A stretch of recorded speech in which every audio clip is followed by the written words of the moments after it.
Hey, Shalom. Shalom. We the GMS New Orleans, here to bring you a live camp.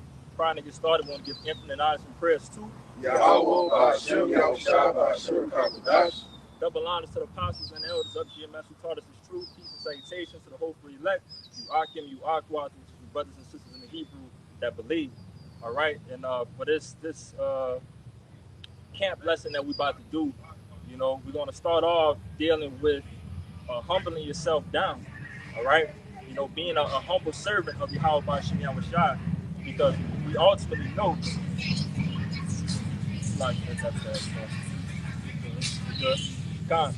being a humble servant of Yahweh Ba'ashem Yahushua, because we know on the other side of that spectrum is that the Lord, he hates pride.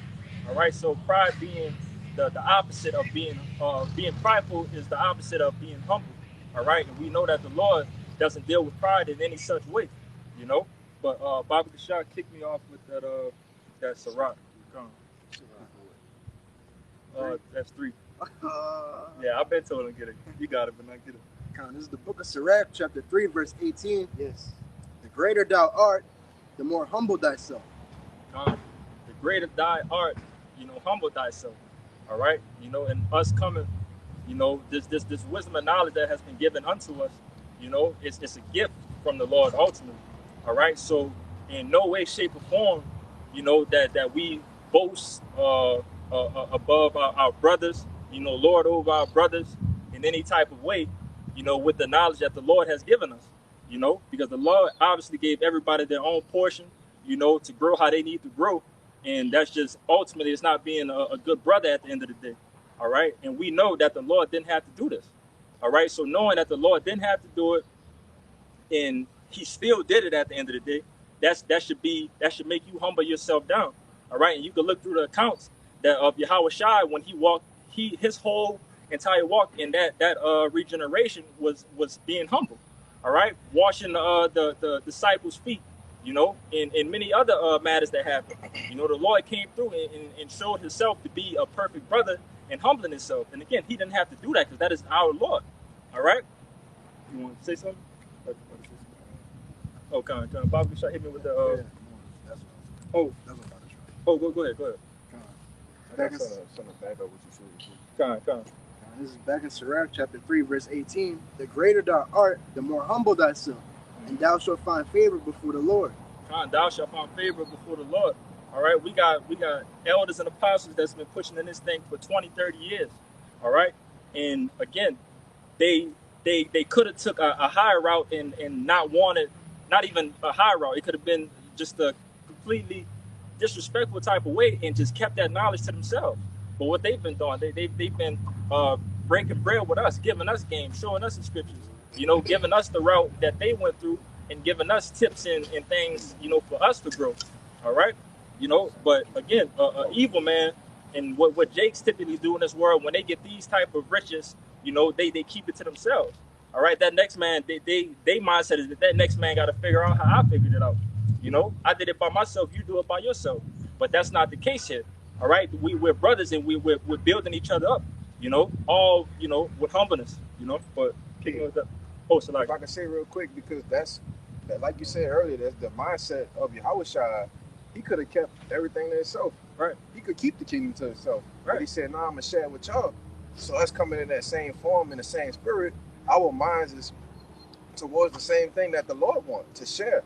Right? To share the wisdom and knowledge that we've been given, to help brothers, build brothers up, learn brothers, But you got it. You say you got a precept to back it up.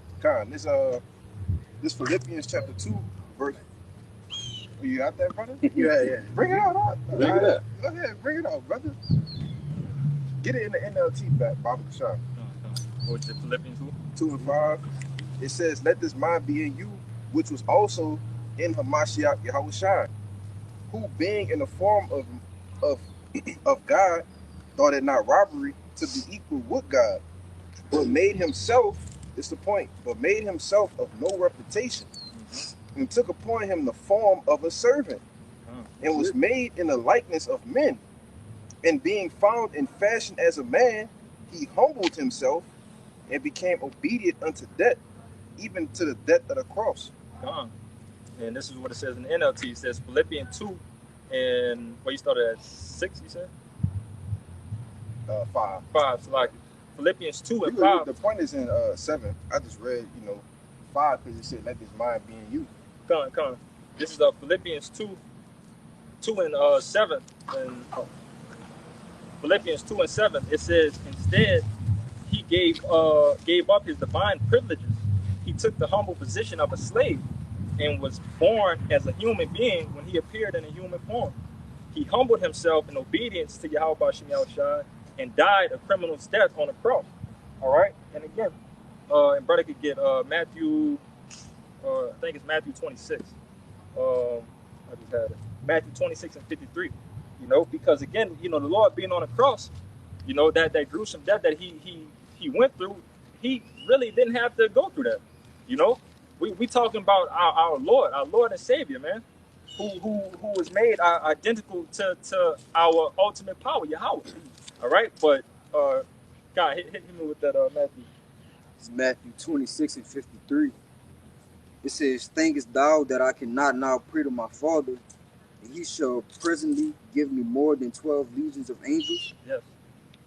But how then shall the scriptures be fulfilled that thus it must be?" God. So the Lord was on a mission when he came through, man. So on that mission, he kept his mind and his direction on the goal that he needed to do. All right. And he said that he could have sent a legion of angels down here, if you really wanted to. And if I'm not mistaken, if you go a little bit up, that's the account where I believe Peter had slashed one of the soldiers' ears. Something, of that matter. Me roughly paraphrasing, but it's a little bit up, But basically, he was telling, and if I'm not mistaken, I believe it's Peter, but that was Judas.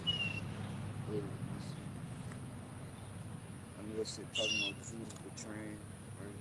Yeah, but nonetheless, that's not really important, But ultimately, he was just trying to calm him down in the situation to let you know, like, man, like, I could really have all these dudes killed if I really wanted to, But again, he kept the first thing first was the mission, for him to fulfill the scriptures, of his return, But Baba Kishah, let's get in that Jeremiah.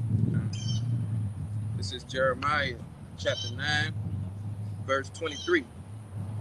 Thus said the Lord, let not the wise man glory in his wisdom, neither let the mighty man glory in his might. Let not the rich man glory in his riches. That's the first verse? Yes, sir. Come on. Read it one more time. And just stop at the end again. This is Jeremiah chapter 9, verse 23. Thus said the Lord, let not the wise man glory in his wisdom, neither let the mighty man glory in his might. Let not the rich man glory in his riches. Because ultimately, why?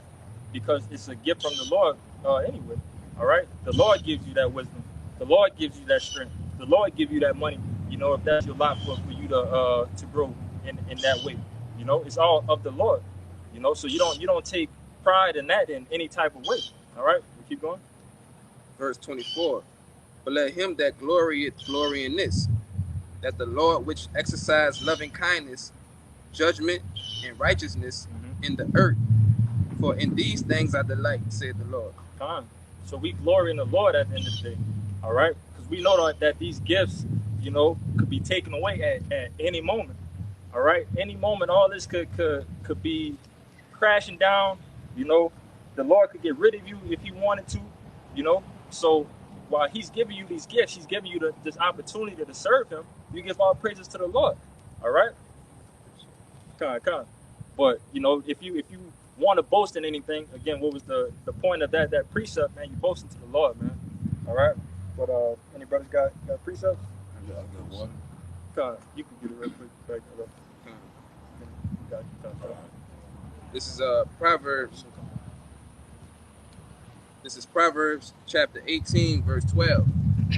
Before destruction, the heart of a man is haughty, and before honor is humility. So just backing up the point, it's an honor, like the brother went into, for the Lord to die for our sins. So he was humble in that point, Yeah. And just like he was saying, the Lord could take away what he give us. So it would behoove you to be humble and not boast, on your own self, because we gave ourselves nothing. We didn't even wake ourselves up in the morning. God. You want to say Yeah, something? if I could see, because Howard Shah, he was imagine being the son of the Most High, Yep. and then having to be ridiculed by these people, put on a cross, crucified by these people, man. That was like the humility, and that's what we go through right now. We going through the humiliation ritual right now. But that was a form of humiliation. But he went through it and he got through it, and then the honor was given to him because now he's sitting at the right hand of the Most High, man, waiting to come back and deliver his brothers. But you got it, bro. God, and beautiful point. That's the same thing of us, picking up our cross and following Yahweh Shemel Shah. Yeah, you got it. We gotta bear our cross. You could get that too, for sure. We gotta bear our cross. The Lord went through it, we gotta go through it. The servant is not greater than his master, which the brother's gonna get. But ultimately, whatever, comes upon us, we take it cheerfully. We take it cheerfully, and we still give thanks to Yahweh Shemel Shah, regardless of the situation that we go through. All right, because we know at the end of the day, whatever that situation is meant to happen, and whatever it is, the Lord has some type of end goal of that, whatever's coming to pass. Something, either you're going to grow stronger, you want to teach somebody else a lesson, you're going to learn a lesson in the midst of it. It might put you in a better situation. The Lord is all about, we spoke about it yesterday, the Lord is all in the business of breaking you down and building you up. All right, we talk about the analogy with the muscles. If you ever want to get strong with anything, you got to break your muscles down. Then your muscles going to regenerate and it's going to build up stronger. All right, and it's crazy enough. I was watching a video on that, and just how incredible the human body is. It's like micro cuts that you put through your muscles, but when your muscles come back and it sends, I forget the name of it, but it sends whatever it is to come and heal those muscles. They overcompensate, and that's how your muscles grow stronger. They don't put just enough to heal it. They put more than enough for you to get stronger. And that's what the Lord does to us, But you got your precept touched up. Okay. Galatians chapter 6 and verse 3 says, "For if a man think himself to be something when he is nothing, he deceives himself." So, that's why we know, just like said about pride, being humble, and also, try to, we know that wisdom puffers up, so we got to always remember our place, that we got to become a servant, of Yahweh Ba'ashim Yahweh Shai. So we know that Yahweh Shai set the blueprint for how us, to show us how to walk and how to, perform, in His gospel, and one thing about it, we got to remain humble. Lord, He said He's going to lift us up in due season. So that's why, we can't think ourselves, more than others. No one is greater than the master. You got it again, man. God. And trust me, with this wisdom and knowledge that we have, we know that we know more than the 2/3. We know more than the heathens. All right, and we're gonna show it. But ultimately, again, we know at the end of the day, just because we have this wisdom and knowledge, that doesn't mean that we're chosen. All right, it doesn't mean that we're chosen just yet. Yeah, we walk in the right path, and we're doing everything that the Lord told us to be doing, to the best of our ability. But it's no need to fully boast until the game is over. Once we in the chariots and we sitting with the Lord, all right, that's the time for us to rejoice. But from this time, just keep your head down, keep working, all right? Win the battles that you can win. And again, boast that you know the Lord at the end of the day, But, let me get this Sirach real quick. It was 10 and, I believe it was 7. Pride is hateful. This is the book of Sirach, chapter 10, verse 7. Pride is hateful before Yahweh Shemel Shai and man, and by both doth one commit iniquity. You commit iniquity by having pride. All right, the Lord has no dealings with men with pride. All right, because what's a person with pride? That's somebody that's hard-headed. All right, they don't think that they could be touched. They don't think they could be taught. All right, they don't think they think themselves to be greater than everybody else, and therefore they don't need to put no effort.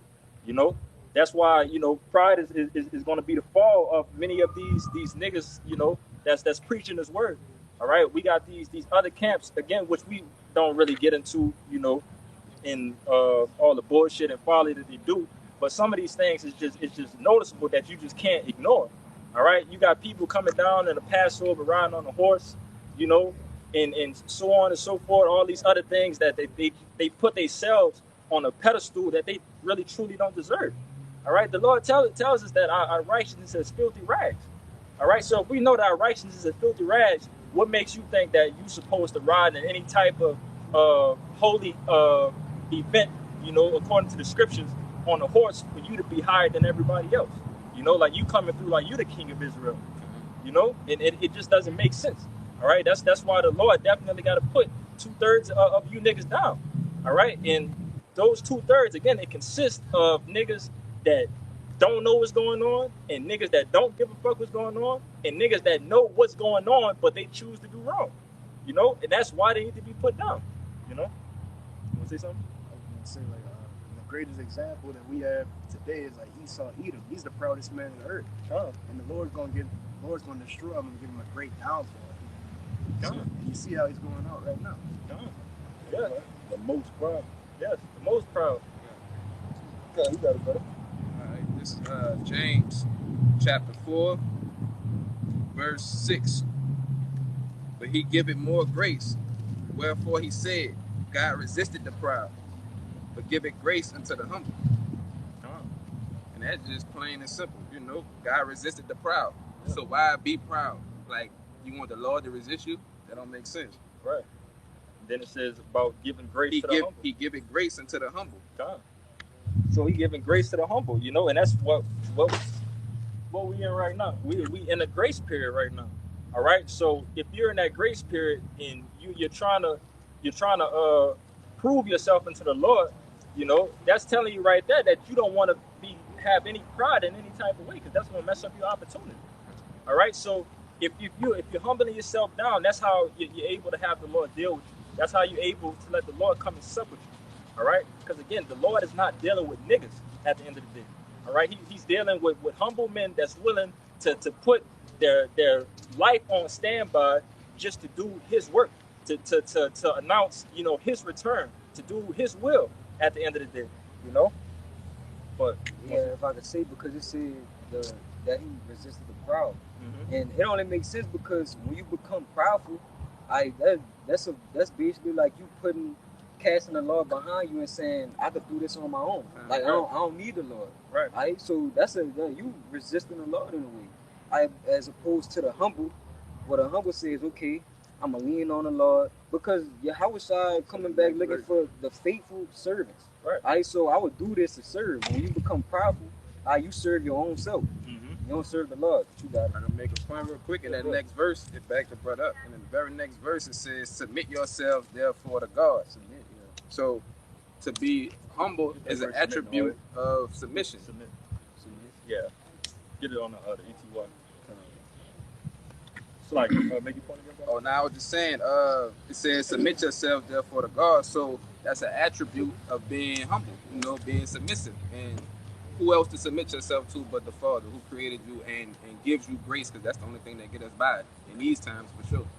And if I can say too, to back you up, brother, again, you know, brothers gotta know that the Lord refers us to delicate women. All right. And that's the most beautiful thing for, you know, which we don't see in this world right now. You know, how the daughters of Israel has just completely just went off and succumbed to this evil doctrine and, you know, stupid wine that Esau Edom has put on our people, you know, believing that they could be an independent, bad bitch. You know, they could do all the things for themselves. They don't need no nigga. They don't need this. They don't need that and the third. All right. But if you ever, at this point in time, and you see a woman that's really ready to submit to you, that's like a gold mine. Like, damn, where the hell this come from? I never really experienced this before. But again, that's how the Lord looks upon us. You know, everybody else out being harlots, you know, out doing all the things of their lust, of their flesh. But we're trying to show the Lord that we're ready to submit to you, Lord.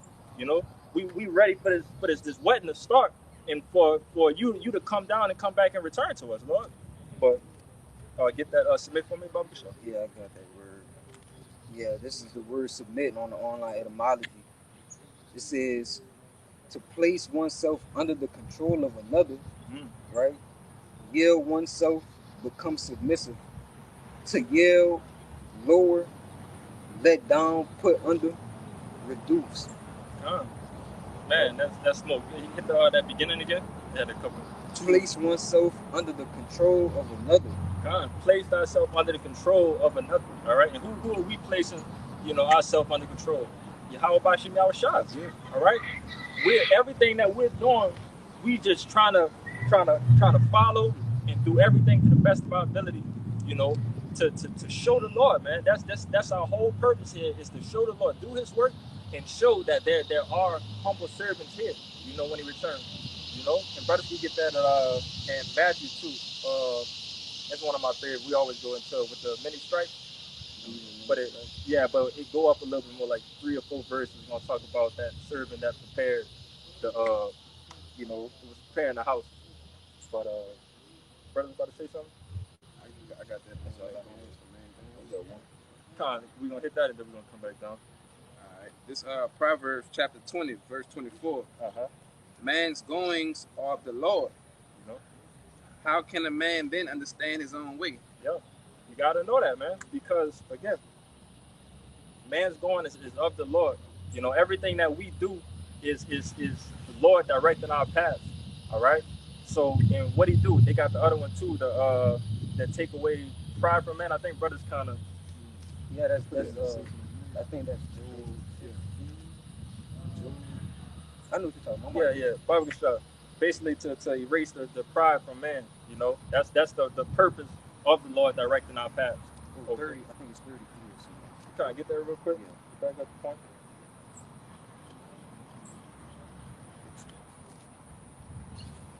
It's 33 and 15. Yeah, I had it. Yeah. I got to put. I got it. Go ahead. This is for go ahead, brother. This is Job 33 and 15. I'll start at 14. It says, "For the Most High speak it once, yet twice, yet man perceiveth it not. In a dream and a vision of the night, when deep sleep falleth upon men, and slumberings upon the bed, then He openeth the ears of men and sealeth their instruction, that He may withdraw man from his purpose and hide pride from man." To hide pride from man. There go that word pride again. All right, but what that's going into is that's how you move on your everyday life. Believe it or not, But it's thus saith the Lord in the scriptures. All right, when you go to sleep, the Lord put those directions in your head and everything that you're going to do the next day. All right, that's going to either on a good note, keep you alive for the entire day. You're going to walk around and do all the things and avoid death, avoid stupid situations, or it might be on a worst case scenario that you may walk into your death. Because the Lord, he controls both sides of the spectrum. He controls life and He controls death. All right. So again, that's something you got to know. But the Lord does that to erase pride. What brother just said, because how would Jake feel knowing that they had that self-control, that self what's the word? It's like self-will, free will. That's the word. Yeah. Free will. If Jake had free will, man, there'd be some big-headed niggas around here to know that they don't need the Lord, and that doesn't make sense because the Lord telling us to call on Him, run to that strong tower, do everything, that's pleasing, if that everything that you're doing, and all of a sudden you don't need the Lord, that just cuts the Lord off, and that causes confusion at the end of the day. All right, you don't need the Lord, and it's people that really truly believe that. They believe that once the Lord was put on the cross and that He died, that was it. You can run rapid, do what you want, live your best life. But ultimately, that's just a wicked doctrine from the devil. Do as Thou wilt. But even then, with that case, the Lord literally deceived those people to believe that anyway. Right. So it's like, you really, that backs it up. You don't have no control of yourself. That's what you think. God, beautiful point that you brought out, brother, because people don't like to hear it, but they got a lot of niggas, a lot of heathen that's on the Lord's hit list. All right, so he's choosing, your delusions right now. He's putting you in your own little world, so you don't see Him coming. So He could come in and fuck you over at the end of the day. You know, like again, I just said that the Lord he's dealing with everything with life and death. All right, but with that, he's setting people up sometimes, bro. Not sometimes, all the time. The Lord has 100% kill rate. So if he's wants somebody dead, he's going to kill you. All right, he's going to set it up perfect. You know, the perfect way that, you know, when brothers get to the kingdom and we see how some people was killed and so on and so forth and all these other things that we are probably going to be able to see in the kingdom, you could see how intricate the plot was. You know, you could probably see where this person started off at some point in the day, what pissed him off, you know, what a demon jumped on him and all of a sudden met him at this point and so on and so forth. Intricate. Everything is an intricate plot dealing with the Lord, you know? John, go ahead. This Psalm 68 and 20. It says, he that is our power is the power of salvation. Mm-hmm. And unto the Most High, unto Yahweh the Lord belong the issues from death. Come on. Read that last part again. Unto the Lord. Unto the Most High, the Lord belong the issues from death. The issues of death. All right. You know, backing up the point of the Lord having 100% kill rate. You know, you can't get nothing past the Lord. All right. Nobody that got grazed by a bullet. You know, if you got grazed by a bullet, you was meant to be grazed. You know, you was meant to be spared at that point in time. All right. You was probably warned in some type of way. You know, but you know some people that just ended up children too. You know, if you just end up dying some type of way, getting ran over, getting shot, get caught in a fire, you know, all these things that may happen, you know, when dealing with death, the Lord did it. You know, from the smallest things, from a bug getting ran over, from a bird getting killed, to roadkill, armadillos getting ran over in the street. You know, all of these things are just meant to happen. You know, it's all on the Lord's time at the end of the day. But you got. Yeah. This Ecclesiasticus chapter 7, I'm gonna start at 16, point at 17. Number not thyself among the multitude of sinners, but remember that wrath will not tarry long. Verse 17, humble thyself greatly, for the vengeance of the ungodly is fire and worms. So he's telling you, like, humble yourself. Well, the issues of death is the Lord. Like, humble yourself because the vengeance of the ungodly is fire and worms. And it's a scary thing to fall in the hands of the Lord. You know, you don't ever want to fall into the hands of the Lord when it comes to things like that. You know, because the Lord could really, he could really, he sends those warnings. You know, even to his own men, to his prophets of, hey, you're doing wrong right now. You need to chill out before I really put my hands on you. You know, but the Lord does many things that's going to strike that fear in you of like, oh shit, like it doesn't take long for a wise man to catch the signs from the Lord to be like, all right, I know I was fucking up right here, and I know that whatever the Lord just did right here was a warning. All right, so let me get my shit together. Let me get straight. You know, so the Lord can spare me. You know. But you said you got a precept to touch that? Oh yeah, let me get this one right quick. It says here, Proverbs chapter 8, verse 13. It says, the fear of the Lord is to hate evil, pride and arrogancy, and the evil way, and the forward mouth do he hate. So, you know, the fear of the Lord, you know, it pretty much is the beginning of wisdom. And also, the one that has it is, you know, is the one that is humble, you know, in the sight of the Lord. You know what I'm saying? You got to depart from evil. You got to walk right. You got to speak right. You know what I'm saying? Let the Lord lean on the Lord, you know, for understanding. You know, a lot of our people right now are very prideful. You know, that do thy will spirit. You know, they don't fear the Lord. The only one that fear the Lord is the humble. You got it, man. God, again, like the brother just said, only the humble is the only people that fear the Lord. That's it. All right. And what is the fear according to the scriptures? You know, fear is following the law, statute, commandments to the best of your ability, and also that fear is the beginning of His love. All right. So if you want to show the Lord that you love Him, you know, show that fear. You know, we just went into that word of submit. You know, to lower yourself. You know, that's how you show the Lord that you love Him. You submit to Him. You follow everything that He's telling you to do. You're following your Lord's will at the end of the day. Point real quick. It says the meek shall inherit the earth. That's it. So you know you have to be humble and lowly. That's it. It said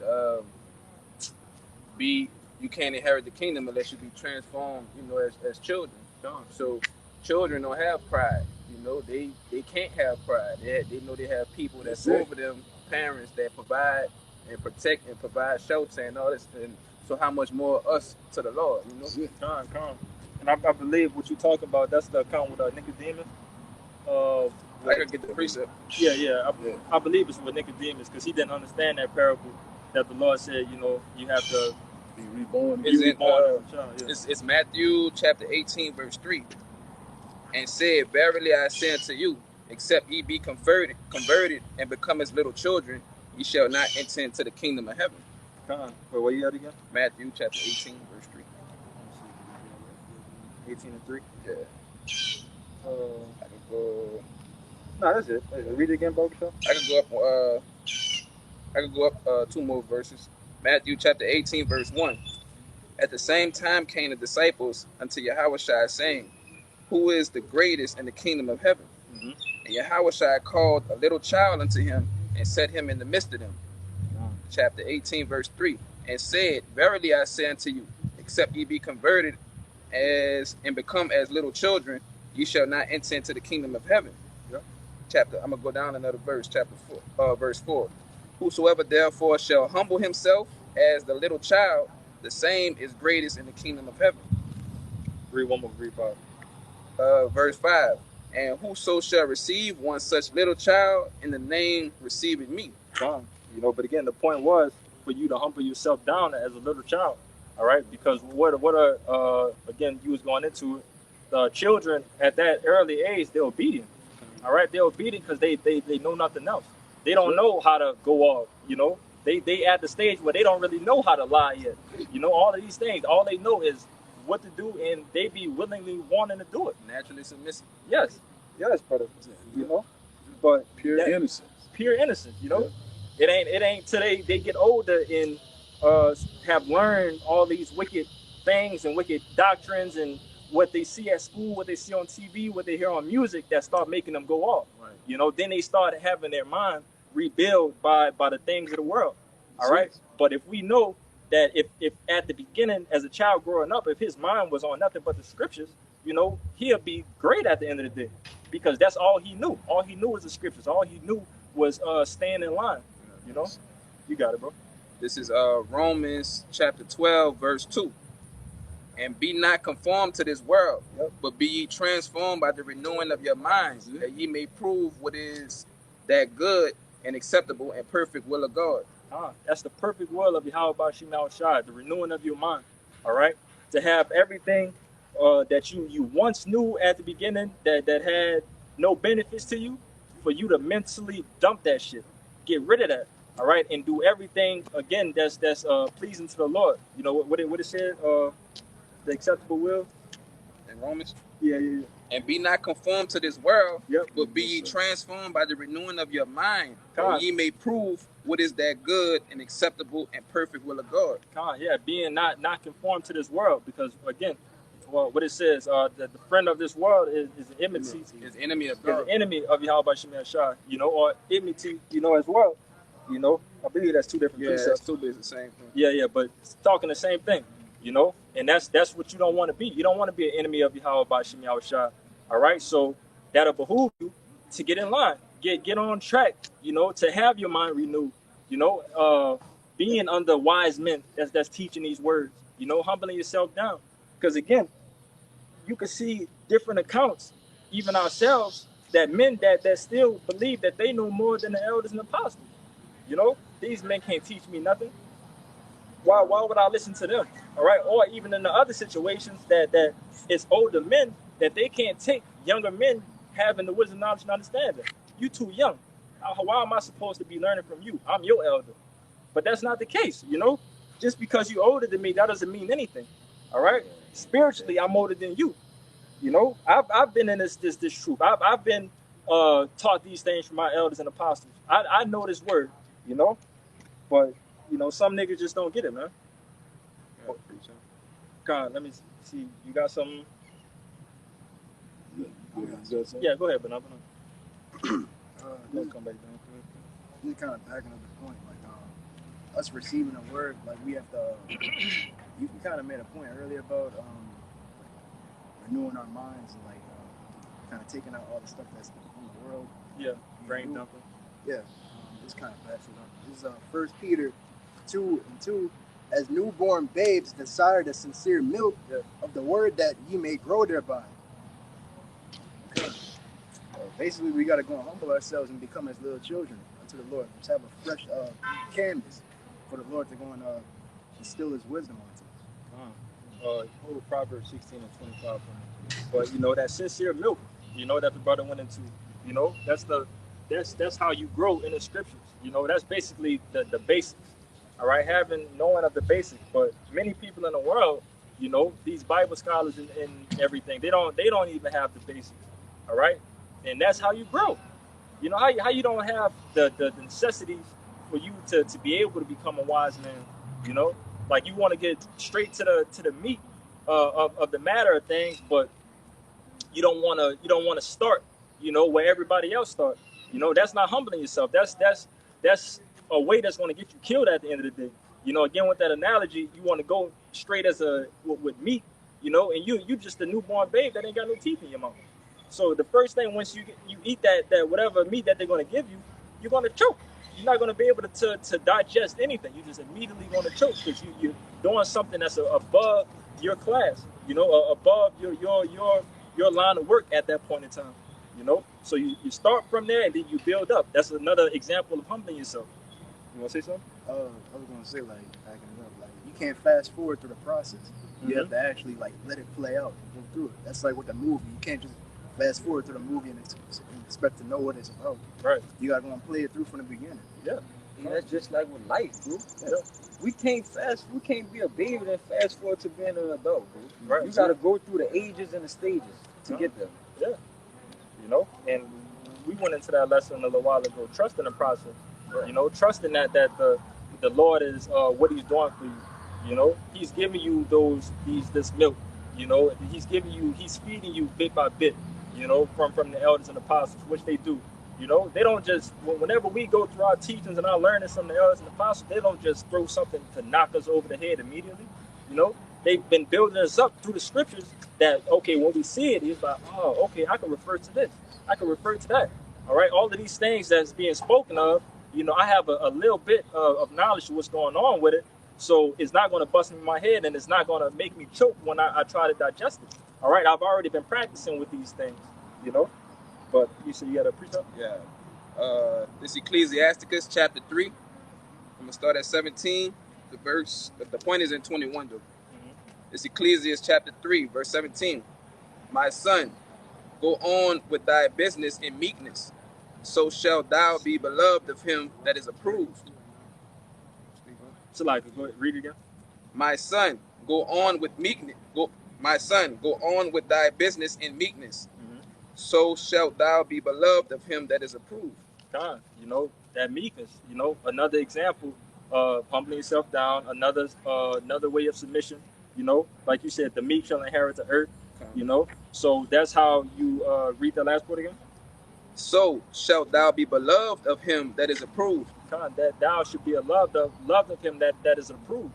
All right. And all we're trying to do is just please Yahweh Shema Shai at the end of the day, man.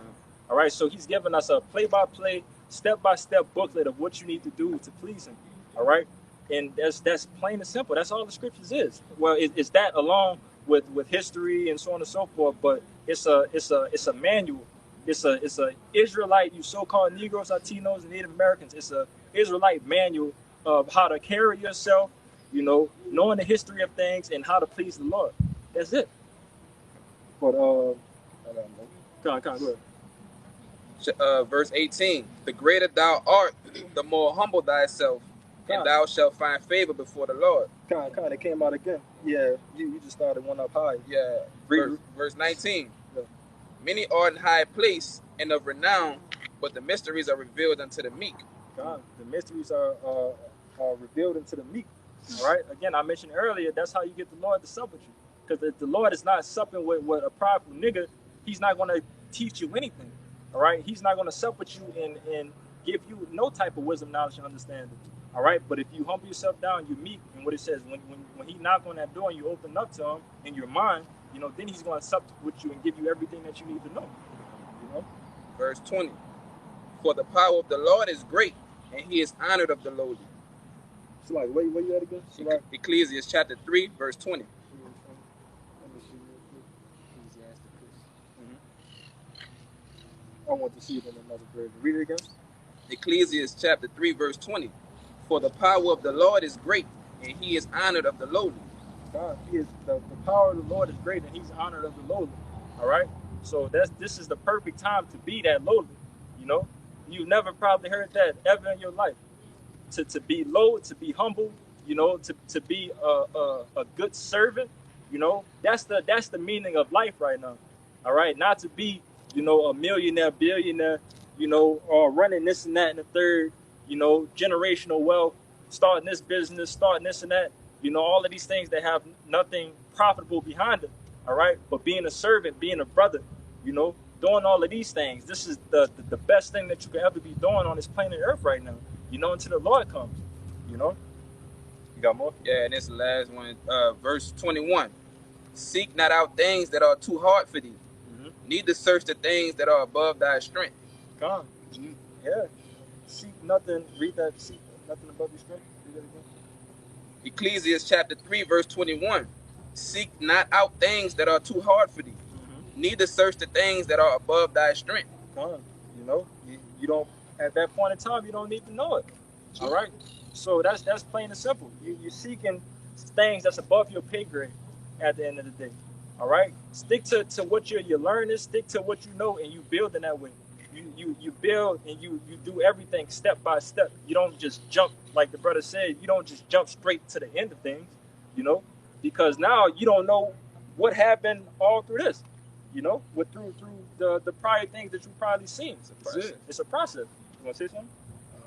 I'm gonna say, like, I think others and elders used to say this before, like, try not to be too deep, just be one deep. Yeah. That's beautiful. You know, try not to be too deep. Or you say it again? Yeah, try not to be too deep, just be one deep. Yeah. What they got the what is this, an acronym when it's I believe it's called an acronym, but what keep it simple, stupid? Yeah, KISS. Yeah. KISS method. Yeah, the KISS method. Keep it simple. All right. That's the business that we in right now. So all right. make it plain. Make it plain upon tables. You know that they may read it to run. Yeah. You know, Bobby Shaw, get that. That's it. Yeah. Yeah. I got one too. Con. But damn, That's it. I lost my train of thought. Trying to speak it up on that point. Yeah, get that that's gonna spark it back up again. Con. Yes, brother. I know it. Once I hear that precept, it's gonna bring it back. Yeah, this Habakkuk 2:2, straight to the point. And the Lord Yahweh answered me and said, write the vision and make it plain upon tables, that he may run that readeth it. God, make it plain upon tables. Like the brother said, you're not trying to be too deep in this thing. All right. So with the simplicity of things, you know, that's the basics. That's the foundation. All right. That's how you build up with things. We've been talking about that building. All right. So that foundation that you're building on from the simplicity, that's going to lead to greater things as you continue. All right. Because now after you start from the basics, you get advanced, then well, I don't know the exact ways, but advanced, intermediate, and then you become ultimately at the end a master. You know, and once you're able to master your craft, you know, now you're damn near up there with the wise, the elders and apostles, you know, over the years, you know. But brothers don't come in this thing as a first learning this thing of like, oh, all right, I know enough. Let me just be an elder now. You know, that comes with time. That comes with time, and that comes with work, man. Experience. With experience. Yes, brother. Yes. Get that hands on. Yeah, I try it out too on that Habakkuk 2. Yeah. Because it says, and make it plain upon tables. Alright. And what goes on the table with what you consume, the food and everything you consume. That's it. Alright, so we talked about the not being able to eat the steak when you're a baby. How you gotta desire the milk. This is Hebrews 5:13. It says, for everyone that uses milk is unskillful and a word of righteousness, for he is a babe. But strong meat belongeth to them that are full of age, Yes. even those who by reason of use have their senses exercised to discern both good and evil. Yes. Read that Which one? 13 or 14? the beginning when you talked about the meat, basically of age. Yeah. Verse 14. But strong meat belongeth to them that are of full age. That are of full age. You know, again, backing up what we was talking about with the newborn baby. All right, when you're of full age and now you start to have your teeth. Now you know how to chew. All right, you know that. All right, it's a bone right here. Let me spit that out because that bone has no benefits for me. All right, let me get the nutrients that I need. All right, why the milk is so simple is because all you have to do is digest it, swallow it. You know, it's liquid. You know, as soon as you put your head back, it's going to come down. You know, but with meat, as soon as you put your head back, you ain't chew. You're gonna choke. You're gonna choke and die. You're not gonna know what to do. You know, you want to spit it up. You know, so I was gonna say you can't chew a steak if you don't even have teeth. right. You don't even got teeth. So How you gonna be able? How can you discern? All right, both good and evil. Mm-hmm. You ain't got no teeth. Right. Yeah, it makes no sense. But Bobby Shot, hit me with that Ciroc I told you. Was that Ciroc? Yeah, he said Ciroc. It was Ciroc, and then we're gonna get you Tazi Dot. Okay. Ciroc 32 and 7. You gonna read down to 9. This is Sirach chapter 32, verse 7. Speak, young man, if there be need of thee, and yet scarcely when thou art twice, and yet scarcely when thou art twice asked. Verse 8.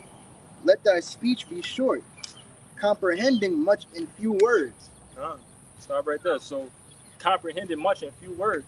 All right. So when you're in the surroundings of your teachers, your elders and apostles, you know, the older brothers that have that wisdom and knowledge. All right. You're trying to listen more. You're trying to comprehend more. All right. Not trying to be combative. Not trying to show yourself that you know more, or you show that you're on the same level as them, and you know that you could do it too. No, the point of being a student, of being a servant, is that you have to listen. All right. They got a little bit more in there. Back in Sirach 32, verse 8. Let thy speech be short, comprehending much in few words. Mm-hmm. Be as one that knoweth, and yet holdeth his tongue. Hit 9. Verse 9. If thou be among great men, make not thyself equal with them. Mm-hmm. And when ancient men are in place, use not many words. Yeah. So again, another form of humbling yourself down. All right. If the elders and apostles was to come down here any type of way, when they speaking and they teaching about something, it's not really much I want to say. I want to hear. I want to hear these things so I can take in the information, so I can grow. With the information that you give me. All right. Tell me more. I want to sit here and listen. All right. That's the position that you want to be in. But so like let me get Tazi document. You got it, Tazi document. Okay. 1 Corinthians chapter 15 and verse 58. It says, therefore, my beloved brethren, be ye steadfast, unmovable, always abounding in the work of the Lord.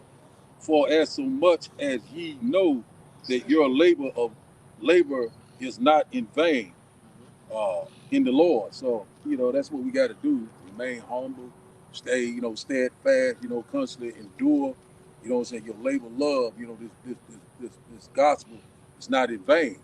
Even though we might be in a lower state right now, might be going through certain things, but we're going through those levels of adversity, So don't think it's a strange thing when you're going through something. The Lord, your labor love is not in vain. The Lord's constantly, increasing us, constantly building us up to that fine goal, that's what we're gonna become, the elect.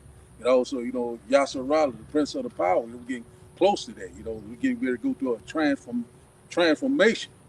So that's where we at right now, so the Lord is constantly, is increasing us, feeding us with this wisdom and his knowledge. So it's what we can grow by. That's what we're constantly doing. Growing, coming in them fine men to go, You got it, man. You got it, man. Thank you, sir. You got it, brother. Yeah, this James 1. This James 1 and 19. It says, "Wherefore, my beloved brethren, let every man be swift to hear, slow to speak, slow to wrath." And that's why we got 2 ears and 1 mouth, man. Yeah. We need to listen more than we speak. Definitely. Plain and simple. You got your mind. This just backing up kind of both points, concerning the elders. You got to be humble when receiving this knowledge, from a man that's over you. This is Ecclesiasticus 6:34. It says, "Stand in the multitude of the elders and cleave unto him that is wise." So in order to receive and learn, you got to keep your mouth quiet. You can't think yourself above another man. You got to stand there and listen and be able to receive. Let me go to back up that point. It's where you at? Ecclesiasticus 6:34. You got one that's similar to that. Let me see. Because I think we got a lot more. What you talking about? Yeah, see the wild, the those stuff. Yeah. So like you got it. This Hebrews chapter 13 and 17. "Obey them that have rule over you, and submit yourselves, for they watch for your souls, and they that must give account, that they may do it with joy and not with grief, for that is unprofitable for you." That one of the points being in that is that they are watching for your souls. All right, that's a duty of a brother. All right, we watching out for each other. So when it comes to things like this, if we're trying to give you game, we're trying to teach you this and that and the third, it'll behoove you to just sit there and listen. All right, it's only going to do nothing but benefit you. All right, yeah, it's all right to ask questions. Ask questions if you don't understand something. But the last thing you want to do is buck up. You don't want to buck up and be a nigga at the end of the day and just do something that's just unprofitable. That's going to cause more trouble than good. All right, the best way out of a lot of things, is just to listen, taking the information and grow that way. But you see, you got another precept? Are you ready? Nah, I mean, Come. I got that one you was talking about. Yeah, get that for me. Don't be sure. You was that in the Come. I was in Ecclesiasticus 6:36. Yeah. Where is it? Oh yeah, it's down at the bottom. Yeah, it's at the bottom. 32. Start at 32. 32. Yeah. This is Ecclesiasticus chapter 6, verse 32. "My son, if thou wilt, thou shalt be taught, and if thou wilt apply thy mind, thou shalt be prudent." Stop right there. Get that word prudent from me. Stop the show. It says, read one more time. Ecclesiasticus chapter 6, verse 32. "My son, if thou wilt, thou shalt be taught, and if thou wilt apply thy mind, thou shalt be prudent." It says if thou should be taught, if thou will apply thy mind, thou should be prudent. All right. And I don't know exactly what the word means, but I'm assuming that it's talking about growing at the end of the day. Talking about having wisdom and foresight and all that. Con, which is going to come at the end of sitting there learning. But that was all they had on that definition. Now they got more. That's the word prudent in the online etymology. It says wise, discerning, judicious. It says with knowledge. All right. It says knowing, skill, foreseeing. And to see. Yeah, wisdom, discernment. Yeah, wisdom and discernment. Everything. Again, what I just said. The benefits of being taught. When you're taught and you sit there and listen, you're going to receive all of these things. To grow. But you got it. And not just taught by anybody, by the men of the Lord, the prophets. Yes. We had to relearn what discernment is, what wisdom is, through these scriptures. Right. And be able, to part of that discernment is spotting bullshit. We can spot bullshit from a mile away because we're being taught the right way. If you're being taught the wrong way, it's easy for you to be fooled. For somebody to take over your mind. And that's the last thing you want. You don't want a 2/3 nigga to hijack your mind and having you bugged out. And now you believe in this and you believe in all these other doctrines. You believing in these other gods. And that's going to lead to your death at the end of the day. Go ahead. You had a point, brother? Hey, go ahead. You go ahead. It's Ecclesiasticus chapter 6, verse 33. "If thou love to hear, thou shalt receive understanding. And if thou bow thine ear, thou shalt be wise. Con, claim. You can keep going. Verse 34, stand in the multitude of the elders and cleave unto him that is wise. God, cleave unto him that is wise. That's it. You know, that's a heavy point right there. All right. If you cleave to somebody, you know, you stand by their side. You're doing everything to the best of your ability to hold on to whatever they're teaching. All right. And that's how you want to be in this truth. You know, you don't want to be that dumbass that's just gonna walk away because you don't want to hear no more. You don't want to you don't want to learn no more. You know, that point in time that you're done with learning is going to be the start of your downfall. All right, because this truth you're going to constantly learn more and more and more. The elders and apostles, they always tell us these things, man. They've been in this thing so long, but they're still learning new shit. They're still learning more things. This is like a rabbit hole that just gets deeper and deeper and deeper with information. All right, a never ending, you know, and we're going to continue to learn more and more, even when we get to the kingdom. We're going to learn more and more and more, you know, from our Lord personally, you know. But I guess so. Con, we got a little bit more. Yeah. Verse 35, be willing to hear every godly discourse, and let not the parables of understanding escape thee. Verse 36, if thou seest a man of understanding, get thee betimes unto him, and let thy foot wear the steps of his door. Con, with the footsteps, let's read that part again. Verse 36, and if thou seest a man of understanding, get thee betimes unto him, and let thy foot wear the steps of his door. Con, this is what it says in the GNT. This is Sirach 6 and 36 in the GNT. It says, if you find someone with understanding, get up early to call on him, wear out his doorsteps with your visits. Devote all your time to studying the Lord's commands and thinking about them. He will give you the insight, wisdom you are looking for. All right, because obviously we know that the Lord deals with men. You're not going to have this. You're not going to learn this from nobody. You know, you're not going to learn these things on your own will. All right, even Yahweh Shai didn't learn these things on his own will. When he was a little child, you could get that account, Nahoya. Con. He was in the temples asking questions. You know, he was learning things. All right, but you see, This Romans chapter 10 verse 15. And how shall they preach except they be sent? There you go. As it is written, how beautiful are the feet of them that preach the gospel of peace and bring glad tidings of good things. Con. But the point was, how shall they preach except they be sent? Backing up the point the brother was making. Con. You got that, noise? I can't. I think it's in Luke. I forgot what it's at. You could go. Okay. Right now. Yeah, it's something, you know, that y'all have been going into, you know, by bowing your head and, you know, listening at the prophet, the men that is over you, and that wisdom not going to, you know, deal with you. You got this right here. It said wisdom of Solomon. Hold on one moment. Wisdom of Solomon, got to have a little technical. See here, Wisdom of Solomon chapter 4 and Wisdom of Solomon chapter 1, and verse 4. 21, 2 and 41.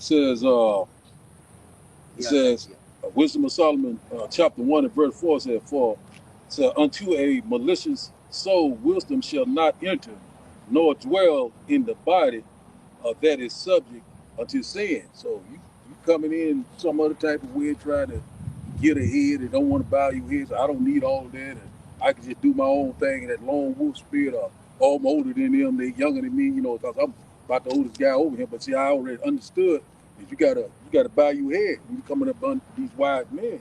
You got a little bit more of it. It says, verse 5 says, for the Holy Spirit of discipline will flee deceit and remove from thoughts that are without understanding, and will not abide when unrighteousness comes in. So that's right there, plain and simple. You know, you got to get right. You don't get right, you don't get gone. You know, so you know you got to come humble. You got to be, you know, patient.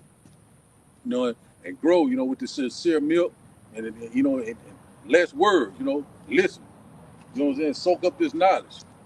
You got it. Let's get that account. This is Luke 2 and 41.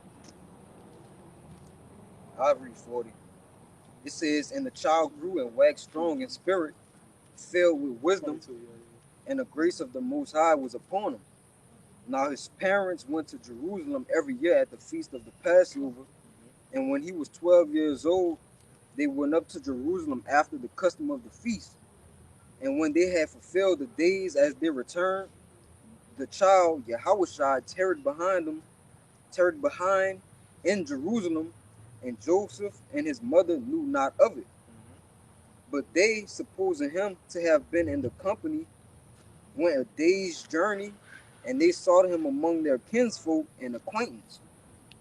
And when they found him not, they turned back again to Jerusalem, seeking him. And it came to pass that after 3 days they found him in the temple, sitting in the midst of the doctors, both hearing them and asking them questions. And all that heard him were astonished at his understanding and answers.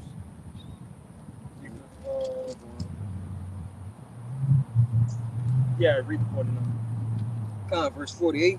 And when they saw him, they were amazed, and his mother said unto him, Son, why hast thou thus dealt with us? Behold, thy father and I have sought thee sorrow. And he said unto them, How is it that ye sought me? Wish ye not that I must be about my father's business? So at 12 years old, Yahushua was in the temples, asking questions and learning, and they was astonished. This is a 12-year-old boy that's understanding this information and is rebuttaling us, asking more things to learn more. And this was on a count of 3 days. Yahushua says Yahushua was missing for 3 days, in the midst of the doctors, pretty much the elders and apostles, learning, the scriptures, But what I had some yeah, get the mark for me, Bobby Show. But no, it's like just to finish this point right here, that's we got examples for a reason in the scriptures, all right, of why you need to sit down and get understanding. Yahushua be an example here, and you got many more in the scriptures that you got men that's sitting there that's learning. All right, so again, you can't do this thing by yourself. At the end of the day, you gotta really push that point in, But give me that, Mark. This is the book of Mark, chapter 2, verse 22, red letter Yahushua. And no man putteth new wine into the old bottles, else the new wine doth burst the bottles, and the wine is spilled, and the bottles will be marred. But new wine must be put into new bottles. Into new bottles. And that's a parable right there. All right, because again, you got to know that the wine goes into the doctrine. All right, wine goes into the understanding. Different things for you to understand. All right, and that wine bottle that goes into a person. All right, so if it's an old wine bottle and it's new wine going into that old bottle, it's going to cause it to bust. All right, that means that person is not able to understand that information. All right, they're not understanding it. And again, it's like I'm running in circles with the words, but they can't understand the information. But the new wine has to go into the new bottle. All right, and when it goes into that new bottle, it's going to sit well. It's not going to bust. All right, that information is going to settle to somebody that they can't contain it. They can't contain that information. But again, what you said, is that newborn babe, that babe, that child would understand, and that's that new bottle. All right, because the information that's going in, it's going to settle well for them. Yeah, because they're a blank canvas. When you a child, you're a blank canvas. Mm-hmm. All right, but as opposed to an old bottle, that'd be like when you have older guys who stuck in their ways, and you can't tell them nothing about. You can't teach them a lot of older people. They be like they act like they know it all because they got the age. They got some years over you or whatever like that. They just an old bottle, so they can't get the new wine. It just don't mix. They stuck in their ways. Right. And Jake used to, grew up believing these things. This was something that was just passed down, all through our entire families. All right. Just because it was your grandpa, if it was your uncle that was, 30, 40 years older than you, that whatever what came out of his mouth, you had to believe it, you have to obey it. All right, but now you get to the point where you get this wisdom, knowledge, and understanding that I've been around many older men, and they speaking, and I'm just thinking in my head like, bro, what the fuck are you talking about? Like you sound stupid. You sound like a child right now. You know, but you know, you don't let them know these things sometimes. You know, you just go ahead and nod, yeah. Oh, okay, yeah, all right. Yeah, I'm gonna look into that.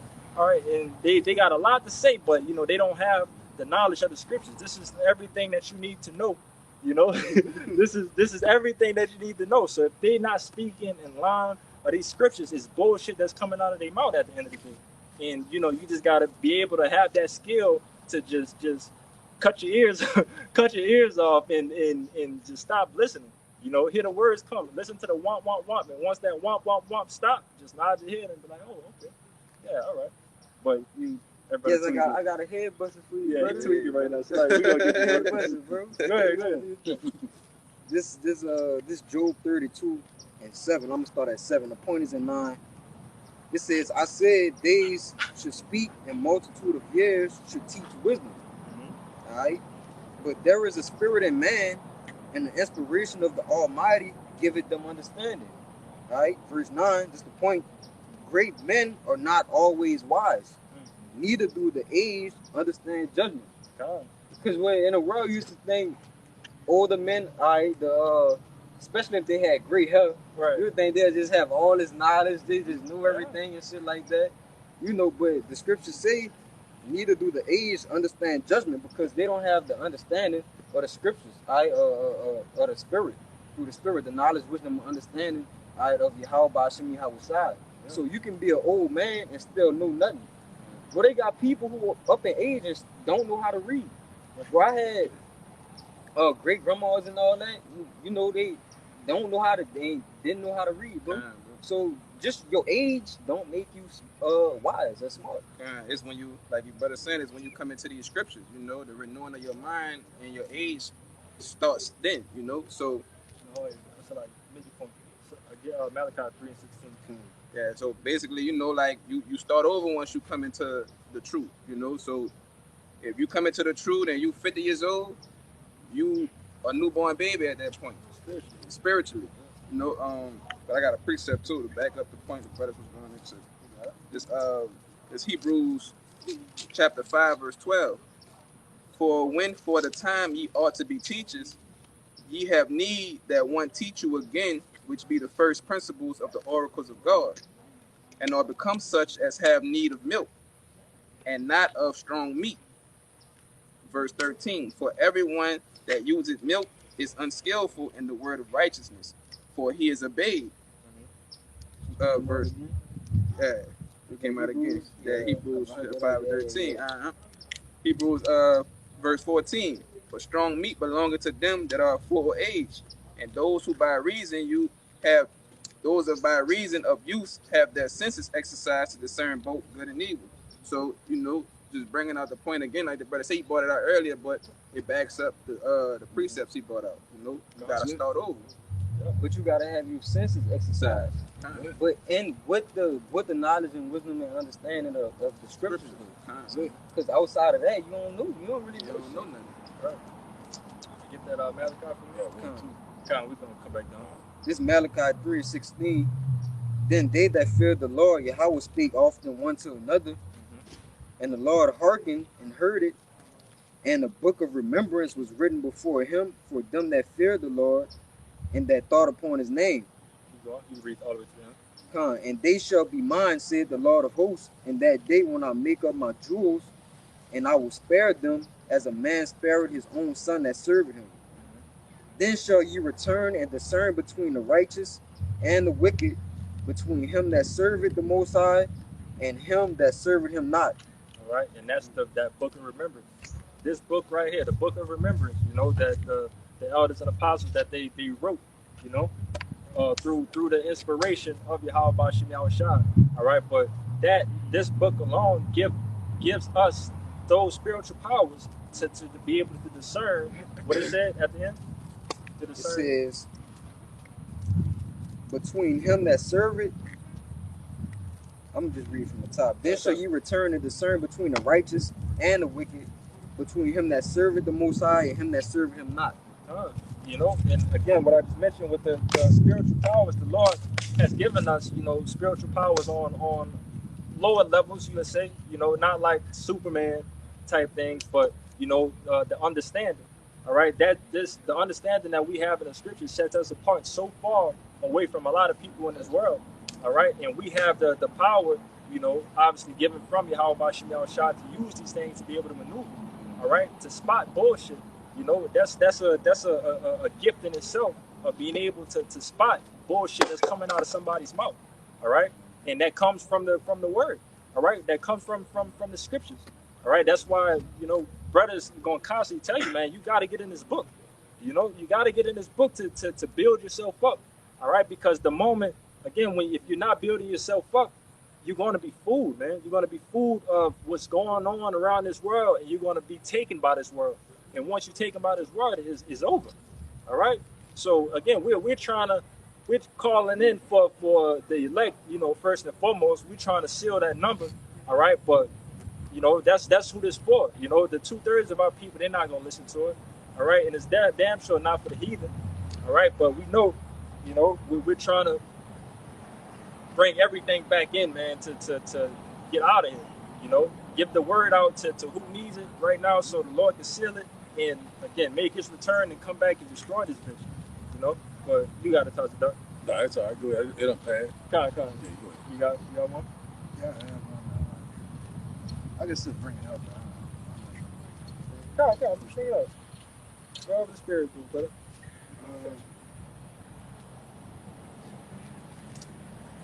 It's 1 Corinthians chapter 3, verse 18. Let no man deceive himself. If any man among you seemeth to be wise in this world, let him become a fool that he may be wise.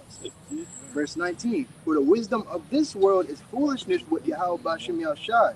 For it is written, He taketh the wise in their own craftiness. You got it. That was going back into the point about being humble and being a blank canvas. The foolishness of this world is not wisdom of the Lord. Right. And obviously, if you've been brought up into this world, you have to go and let that all. You got to go and let all that go, and be a blank canvas and learn. You got it. Proverbs 18. All right, this is Proverbs chapter 18, verse 1. Through desire, a man, having separated himself, seeketh and intermeddleth with all wisdom. Keep going. Yeah. Verse 2. A fool had no delight in understanding, but that his heart may discover itself. Gone. It says, a fool hath no delight in understanding, but that his heart may discover itself. And the NLT says, fools have no interest in understanding. They only want to air their own opinions. All right? And that's, again, if you don't have this wisdom, knowledge, and understanding, man, you're a fool. All right? Plain and simple. If you're a dumbass, so nothing out of your mouth would be anything profitable to my salvation. To tell you the truth, I don't want to hear it. All right? I'll be nice to you and let you speak, but when it comes to serious matters, I that's all I want to hear at this point in time, because we're coming at the time where the clock's ticking down, and prophecy is just jumping off the page, and Jake is trying to do everything for ourselves, speaking for all bros, we're trying to do things for ourselves to better our chances of being chosen by Yahweh Bashem Yahushua, But brother got precept. Let me see. Good. Get Proverbs 16 and 25. This is Proverbs chapter 16, verse 25. There is a way that seemeth right unto a man, but the end thereof are the ways of death. That alone, again, why the Lord takes, those thoughts away from you, that you're not supposed to believe in that I'm losing the word again. Free will. Yeah. Knocking us away from that free will, because the things that Jacob have in their mind will ultimately just put him to death at the end of the day. It has no profit. It's not profitable in any type of way. But Carl, you got it. This is This is Jeremiah going into, bro, we don't have free will. That'll lead you to destruction for sure. We need the Lord to guide our steps. All right, it says, Jeremiah 10:23. Oh Lord, I know that the way of a man is not in himself. It is not in man that walking to direct his steps. Like, if we did that, we'll be going off all the time. Verse 24, O Lord, correct me, but with judgment, not in thy anger, lest thou bring me to nothing. Read it one more time. I'm going to start back up again. Jeremiah 10, verse 23. O Lord, I know that the way of man is not in himself. It is not in man that walking to direct his steps. Because obviously, it's like, you can stop right there. Because obviously, again, the Lord directs his steps. It's not, it's not in man to walk in create his own path like this world has taught us, that Esau, Edom, taught you, that what you're supposed to be doing, So keep going. Verse 24, O Lord, correct me, but with judgment, not in thine anger, lest thou bring me to nothing. God, that correction that's going to come with it, with the walks of that we're doing, it's beautiful to be corrected by the Lord, because that shows that the Lord is dealing with you. All right, brother could get that Lord dealing with you as son. Whoever's you talking about the one in Hebrews? Yeah. You dealing with sons. If not, you're a bastard. Yeah. Okay. But get that Isaiah 55 and 8. Oh, it's like, well, let's get that. Then we're gonna get Isaiah 55 and 8. Yeah, this Hebrews 12. And I'll start at verse 5. It says, and ye have forgotten the exhortation which speaketh unto you as unto children. My son, despise not thou the chastening of the Lord, nor faint when thou art rebuked of him. For whom the Lord loveth, he chasteneth, and scourgeth every son whom he receiveth. If ye endure chastening, the Most High dealeth with you as with sons. For what son is he whom the Father chasteneth not? But if ye be without chastisement, whereof all are partakers, then are ye bastards and not sons. God. And again, overall, that topic of correction, all right, because that correction is needed, for men that's coming up in this learning, the studies of Yahweh Bashim Shai, because again, we're gonna go off, we're gonna mess up, so we have to have that correction to get us on a path to complete the mission at the end of the day. That's right. But again, if you're not of that chastisement, that means if the Lord not dealing with you, you don't want to be on that side. You don't want to be that bastard that the Lord is not dealing with. All right. But to add on what you were saying, another thing, you ain't catching no type of hell, then that's automatic right there. Yes, you ain't gonna do no wrong. Everything good, everything happy, go lucky. Well, the Lord ain't dealing with you. Right. He gonna put your ass through some things, God. Yeah. Jake walked around this thing. It's normal. You skipping and hopping, everything. You dance. Oh man, I'm having a great old time. The Lord ain't dealing with that. Yeah, brother. Like that shows you that's again one of the gifts of discernment that the Lord gives us.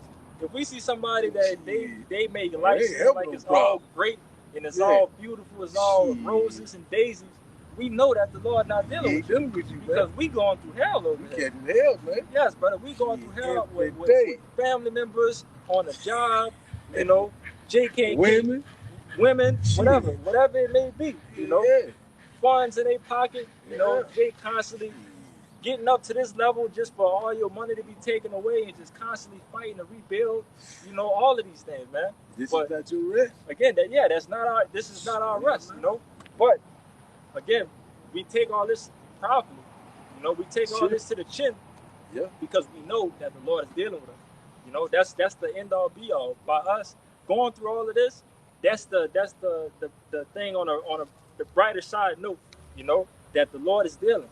Because if the Lord not dealing with you, man, just go ahead and do whatever you want, Do whatever you want, and you're gonna die at the end of the day. Pretty much. You hear me? You're way out of here. You're on your way out, But bring out preacher. This Sirach chapter 30, verse 1. He that loveth his son causeth him often to feel the rod, that he may have joy of him in the end. Verse 2. He that chastiseth his son shall have joy in him, and shall rejoice of him among his acquaintance. Verse 3, he that teacheth his son grieveth the enemy, and before his friends he shall rejoice of him. Yeah, because at the end of the day, with chastisement, it's another form of helping somebody grow. Okay, you grow by chastisement. All right, and you read something in the I think it's like the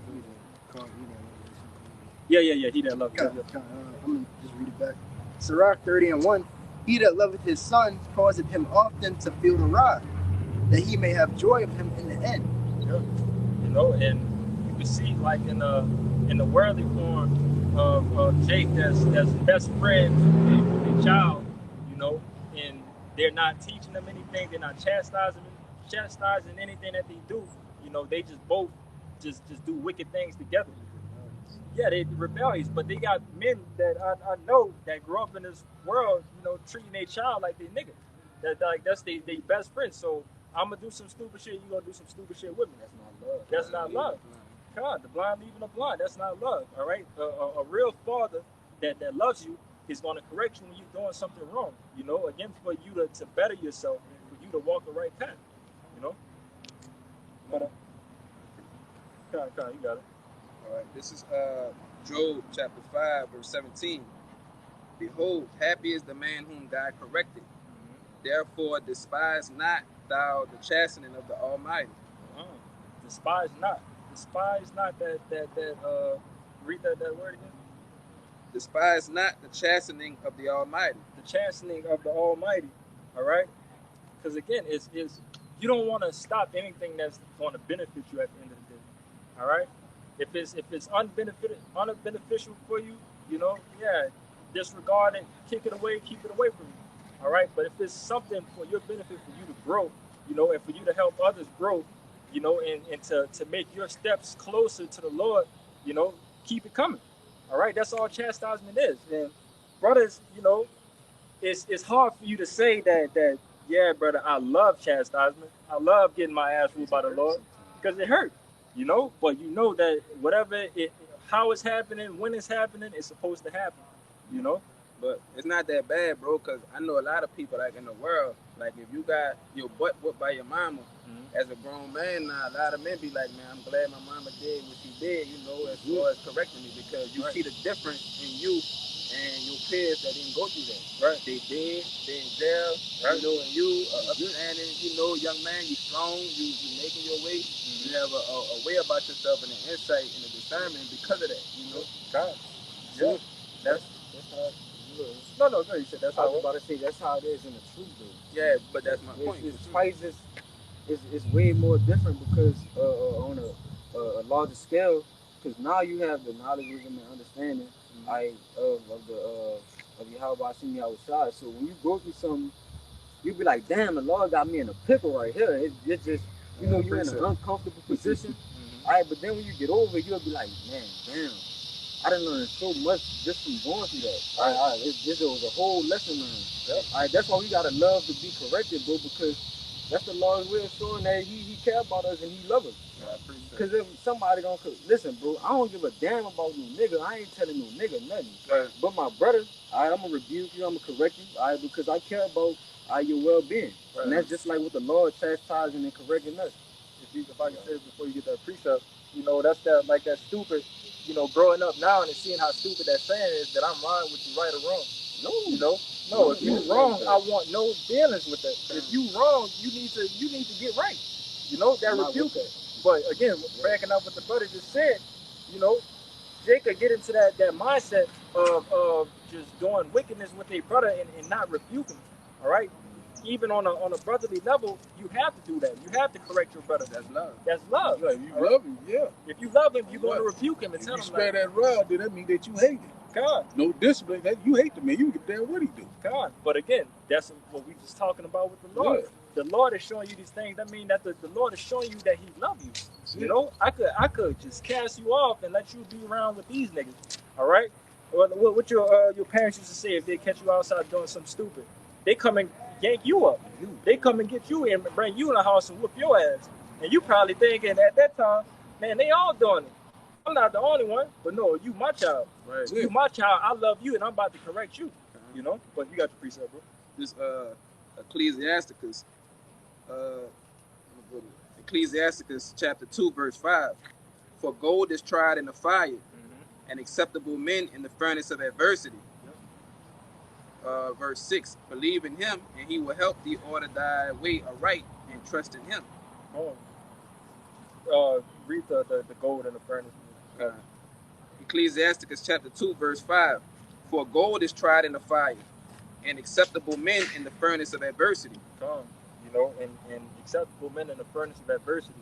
All right. So in the times of trouble, of being tried ultimately by the Lord, you know, it's an end all be all that's coming from it. You know, it's not chastisement for no reason. It's not trials and tribulations for no reason. All right. It's for the impurities to be cleaned off of that gold. All right. Because we in that precept right there, you know, a man of the Lord is that gold. All right. The jewels of the Lord. You know, it has to be a cleaning process. And again, it's easier said than done. All right. It's easier just to hear these things and to say that, oh, all right, I'm going to just go ahead and take it. I'm going to just ass whooping. You know that you got to take it. But sometimes you be looking like, damn, Lord, I really, you know, I'm fucked up right now. I don't know. But again, at the end of the day, when it all comes to pass, it's something that you've learned by it, you know? But you say you got something here? Yeah, I got some.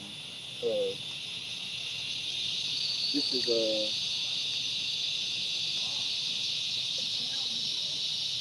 this Romans. Alright. Y'all better drive on y'all. I won't go up a little bit to back your point of it. It says, set thy heart aright. Ecclesiasticus chapter 2, verse 2. It says, set thy heart aright and constantly endure and make not haste in the time of trouble. Verse 3, it says, cleave unto him and depart not away, that thou mayest be increased at thy last end. And verse 4, it says, whatsoever is brought upon thee, take cheerfully, and be patient when thou art changed to a lower state. So that was to back up your last point, brother. When you change to a lower state, man, you know. But again, we see these things and we go through these things being in that lower state. And I mentioned it earlier, brother. This is one of the most glorious times to be in that lower state. You know, where have you ever heard of being in a lower state is good? You know, being in a lower state means that the Most High loves you. You know, you don't hear that from nowhere else but the scriptures to the things that you're supposed to be listening and abiding to. Because there's a reward for it. Because it's a reward for it. All right, for you to I forget the precept. I believe it's in Matthew when it goes down the list that woe to them that laugh now. So it's a whole list of things, but I believe it's in Matthew. But get that Hebrew show. This is Hebrews chapter 12, verse 11. Now no chastening for the present seemed to be joyous, but grievous. Nevertheless, afterward it yielded the peaceable fruit of righteousness unto them which are exercised thereby. Read it again, Bobby. It's Hebrews chapter 12, verse 11. Now no chastening for the present seemeth to be joyous, but grievous. Nevertheless, afterward it yielded the peaceable fruit of righteousness unto them which are exercised thereby. Trying to yield a peaceable fruit, you know, because read it one more time, and we're gonna stop in the middle of it. I'm gonna tell you when to stop. It's Hebrews chapter 12, verse 11. Now no chastening for the present seemeth to be joyous, but grievous. Not joyous, but grievous. You know, going through that pain. You know, as we were just speaking on. At that point in time, it seemed like it's grievous, and it seemed like it's never going to end. You know, that's the hell that the Lord, you know, puts us through. But you know, on our time, like I just said, it seemed like it's forever. It's never going to stop. But it's just a blink of an eye. You know, the Lord probably ain't even really blink yet, and that whole situation is going to be over, and you're going to be growing. But my bad, I didn't mean to cut no, go ahead. What you think? It's like the Lord's time is different for ours. So like what may seem like it's slow for us, it's fast for Him. It's not. We're not on the Lord's time. Come. We keep going. Back in Hebrews 12, verse 11. Nevertheless, afterward it yielded the peaceable fruit of righteousness unto them which are exercised thereby. That those that are exercised thereby, you know, that peaceable fruit, All right. So again, what we've been going into is a benefit. All right. It's a reward at the end of that chastisement that's going to come and happen to you. You know. But I just asked for something. Oh, the Luke. Yeah. Con. This is Kyle, we got you. We look at you next week. All right. this Luke chapter 6, verse 20. Is it 20 or 21? Blessed are ye that hunger now, for ye shall be filled. Start at 20. This is Luke chapter 6, verse 20. And he lifted up his eyes on his disciples and said, Blessed be ye poor, for yours is the kingdom of God. Verse 21. Blessed are ye that hunger now, for ye shall be filled. Blessed are ye that weep now, for ye shall laugh. And blessed are ye when men shall hate you, when they shall separate you from their company, and shall reproach you, and cast you out your name as evil for the Son of Man's sake. Colin, you can stop right there for a moment. You know, it's like just read all of it. 24. Verse 23. Rejoice ye in that day, and leap for joy. For behold, your reward is great in heaven. Yes. For in the like manner did their fathers unto the prophets. But woe unto you that are rich, for ye have received your consolation. 25. Woe unto you that are full, for ye shall hunger. Woe unto you that laugh now, for ye shall mourn and weep. You know, this is the ultimate comeback story, all right, of what the Lord is doing for us. You know, that's why we should glory, you know, in these situations that we're in right now. You know, and it's funny how it's kind of wrapping back full circle while humbling yourself down. You know, so going through these things, blessed are ye that hunger now, that you should be filled. Blessed are ye that weep now, for you shall laugh. Blessed are ye when men shall hate you, and when they shall separate you from their company, and shall reproach you and cast you out, as your name is evil from the Son of Man's sake. All right, that's beautiful that these things are happening. All right, because that means that the prophecy, you know, that the words of the Lord is speaking. All right, so we knowing all these things is happening, like the Lord said it was going to happen. That don't do nothing but boost your faith even more. All right, to know that the Lord said this was going to happen. You know, and what I'm supposed to do, I'm supposed to take for this cheerfully, because why? It says in verse 23, rejoice ye in that day and leap for joy, for behold, your reward is great in heaven. For in the like manner did their fathers unto the prophets. All right, you know, we're going to leap and have joy for these things, man. You know, this is nothing for you to put your spirit down. All right, you know, don't let the demons get on you to put your spirit down in these situations when you're in this lower state. All right, but being again, it's glory to be in this lower state of what the Lord put us in. All right, because we have a reward at the end of it. You know. That's it. Oh yeah, you said. First Peter chapter 4, verse 12 says, Beloved, think it's not strange concerning the fiery trials, which is to try you, as though some strange thing happened to you. So, you know, don't think that it's a strange thing. You know, the Lord said He's going to try you. You're going to be tested. You're going to be what? Chastised. You know, the Lord going to get you. You get out of line, He's going to put you back in line. You're going to go through these adversities. You're going to go through these afflictions, oppression. You know what I'm saying? The Lord said, hey, don't worry about it. That's what you got to go through this. I'm putting it on you. But guess what? Verse 13, He said, but rejoice insomuch as ye are partakers of the Hamashiach suffering, that when His glory shall be revealed, ye may be glad also with exceeding joy. So, you know, I like affliction just for a moment. And we get ready to go into immortality, rulership, spiritual power. That reward is coming. All we got to do is, you know, walk that straight gate. The Lord's going to get us there. You got it, man. God, you know, and just to bring it up, you know, again, in a different type of scenario, when Jake used to get their ass whooped with that belt, you know, when it first happened, you start getting hit, that bitch stink. You stink, you feel all that pain, you know, your parents talking shit while you getting your ass whooped, you know, and you just don't understand nothing. You just know I'm in pain right now. Yeah, I'm mad. I'm mad. Why you hit me like this, you know? But, you know, at the end all be all is something there that was taught.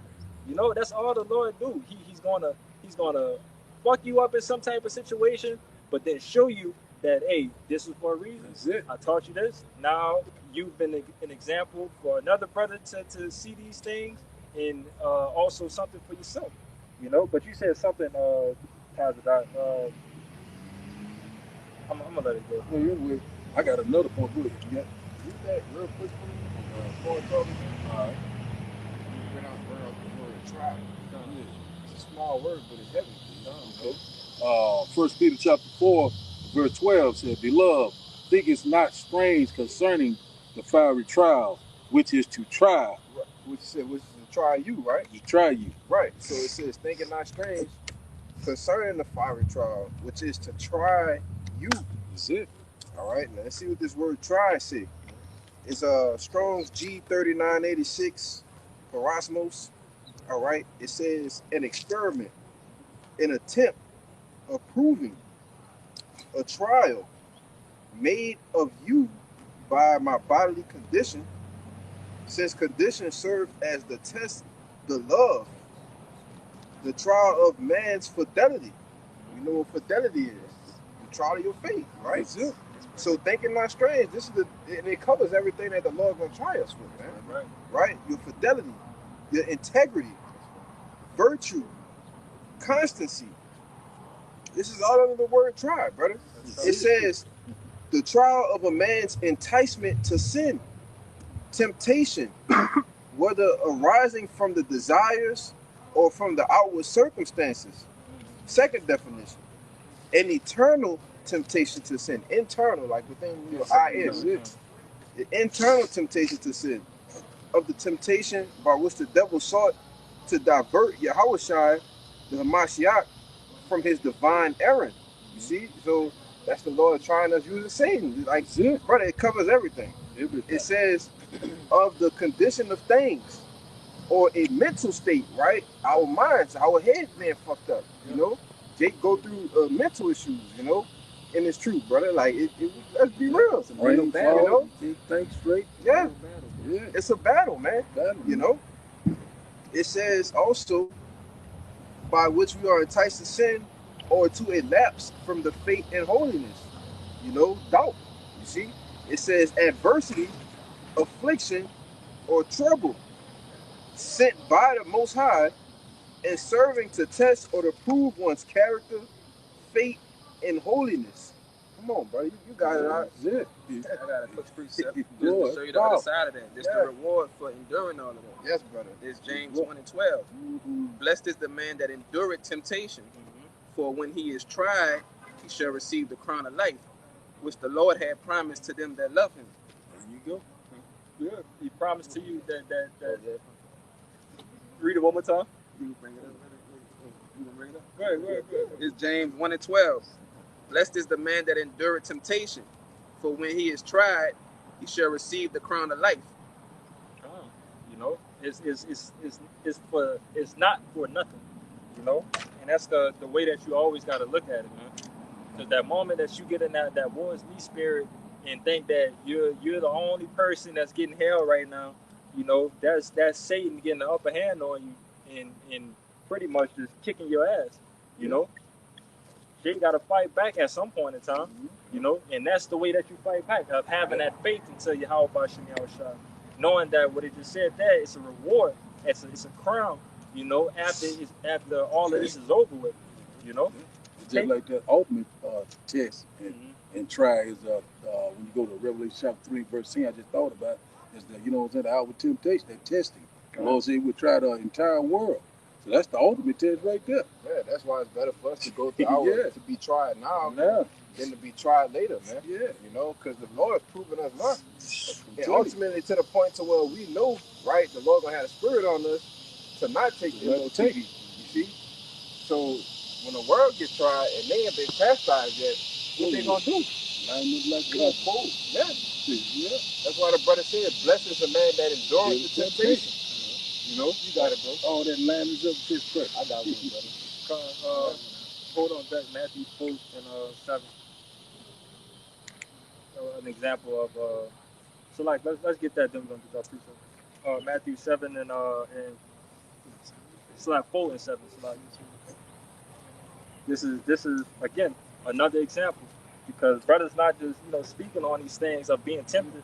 The Lord was tempted. Yes. All right. The Lord was tempted after he was fasting, if I'm not mistaken, 40 days and 40 nights.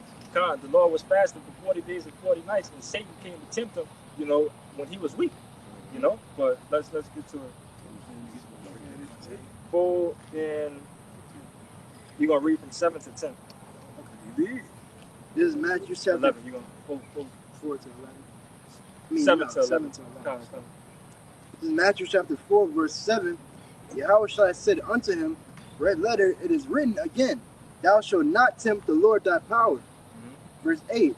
Again, the devil taketh him up into an exceeding high mountain, and showed him all the kingdoms of the world, and the glory of them. Verse 9.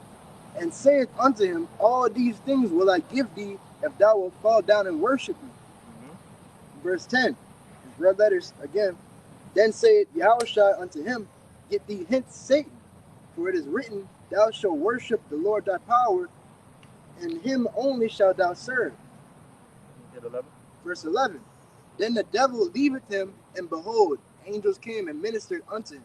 Come.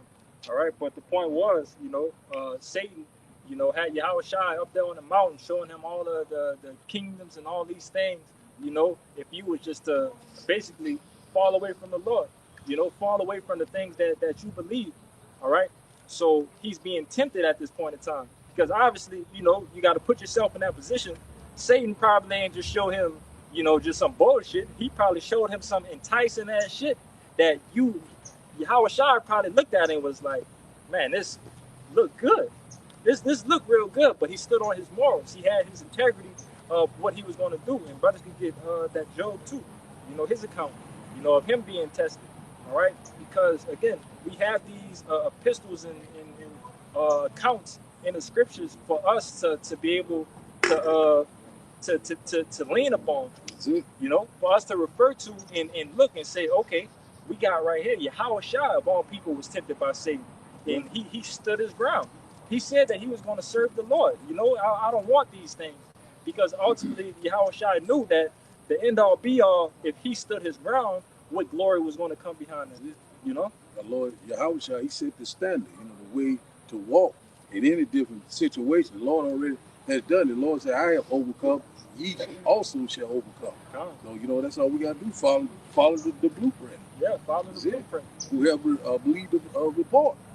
That's it. It's James chapter 4, verse 7.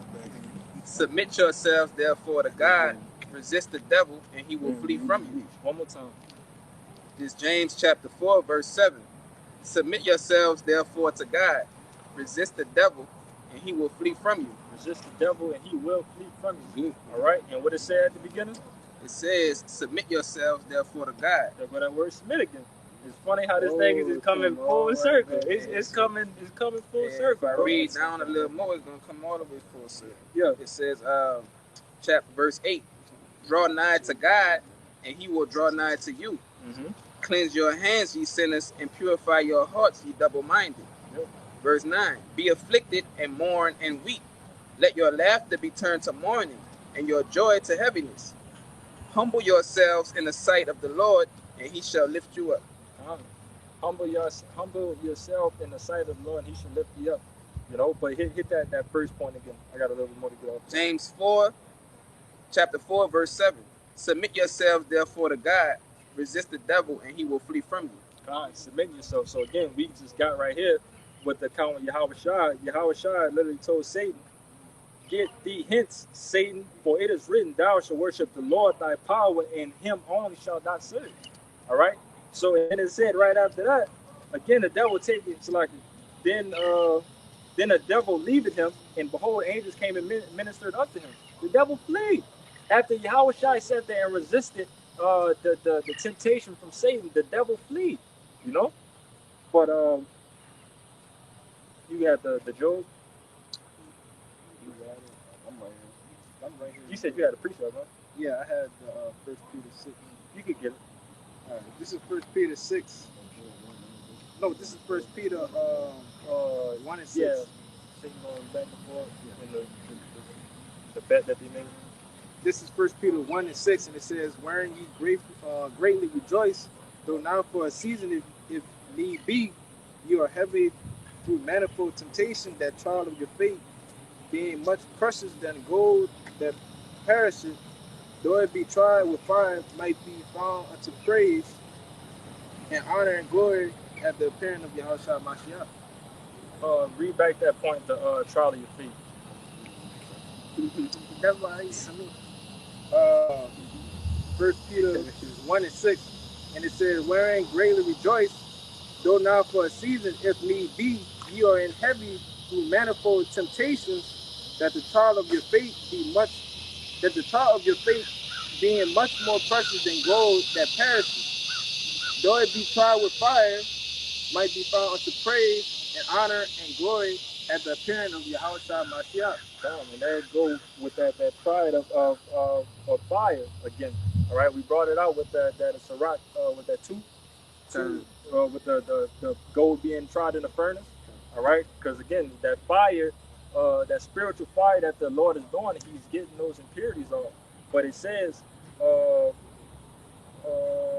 verse 7, it says that the trial of your faith being more precious than the gold of that gold that perishes, though it be tried with fire, might be found into praise and honor and glory at the appearing of Yahushua Mashiach.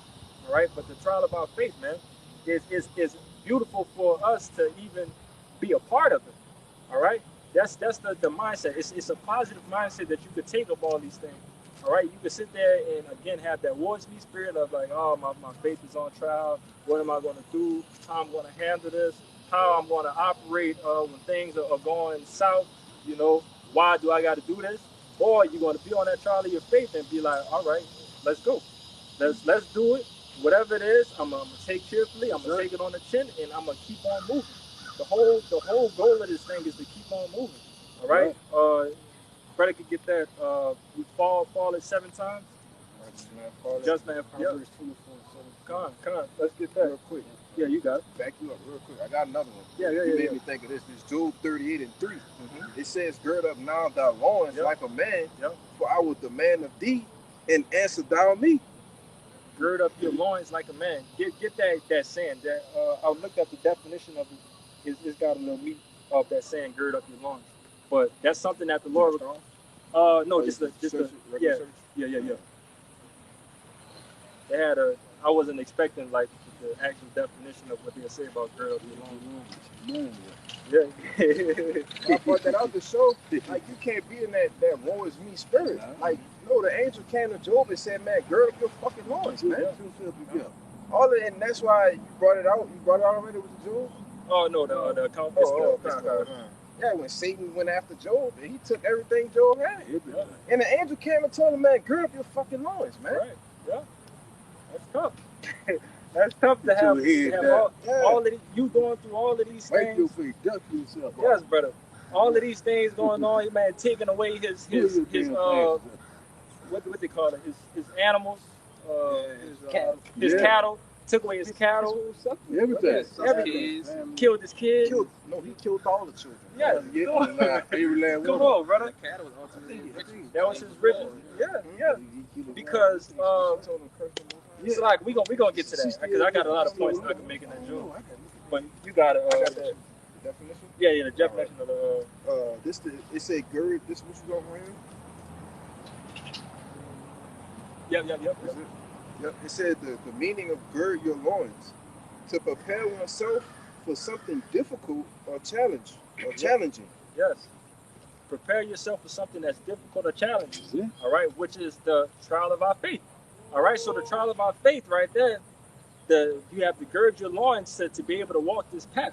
All right, got a little more. Go ahead. I didn't mean to cut you off. Salaki, gird up your loins. Read the definition one more time. It says, when we read the definition, let me get the rest. Read the definition. Let me make the point at the. To prepare oneself for something difficult or challenging. Preparing yourself for something that's difficult or challenging. Again, which goes into the trial of our faith, and how you're supposed to walk in this thing. We talked earlier we were supposed to get that too, the carrying your cross. Bear your cross, the servant not greater than his master. This is some things that's required for us to do. And carrying your cross is not easy. All right? It's not easy. It's a strenuous task in a physical form and a spiritual form. All right? If you watch that movie, what was that Mel Gibson movie? That where they showed Yahweh Shai, but it was something in the Christ, Passionate. passion of the Christ. Yeah, that, you know, even though we know what it is, but they actually showing the scene of Yahweh Shai, who that was supposed to be. That was just the dog head Jesus in that movie. But he was carrying his cross, and, you know, everything, they was throwing piss on him, they was whipping him as he was walking and shit. You know, you're seeing all these things, but again, even in the physical form, it's not an easy test. All right, it's something for you to lock your mind in and to move forward. You know, but you got it, Rashad. Con. It says the phrase "gird your loins" originates from the KJ Bible and is rooted in the ancient practice of wearing long, loose clothing. That's the point. It says to prepare for physical activity or battle, right? Because in the ancient times, this would be our apparel. You know, we didn't wear pants and different type of shit. Nah, we had garments on, man. Yeah. All right, loose clothing. That's what our what's the word? Our heritage, yeah, right? That's this is what we wore, brother. Yeah. You know, we didn't wear shirts and tight shirts. You got Jake wearing fucking the cut off shirts now, man. Yeah, you know, crop tops and shit. You know, we didn't wear that type of shit, man. All right? Yeah, Gucci, you got all your loins out, man. You know, we didn't wear that shit. It says it's rooted in the ancient practice of wearing long, loose clothing. So to prepare for physical activity or battle, people will tie their robes or tunics with a belt to keep them from hindering movement. Therefore, gird your loins metaphorically means to prepare oneself for action or a difficult task. Difficult task, you know. In other words, tighten up. Yeah. That's the be the modern term of gird up your loins. Tighten up, you know. When you tighten up, you tighten up before a fight. You tighten up in a situation where you just feel weak, where you're damn near crying. You just can't control yourself. Then when it's go time, you know, all these situations, all Jay got to tell somebody like, hey, bro, tighten up. Tighten up. Get your mind right, bro. That tighten up goes with a lot of things, but that ancient term of tighten up was gird up your loins. Get ready for the battle. Get ready. It's no need for all this, for you to be doing all this whining and bullshit, man. Gird up your loins. We at war. Yes. When it's time to fight, what Jake do?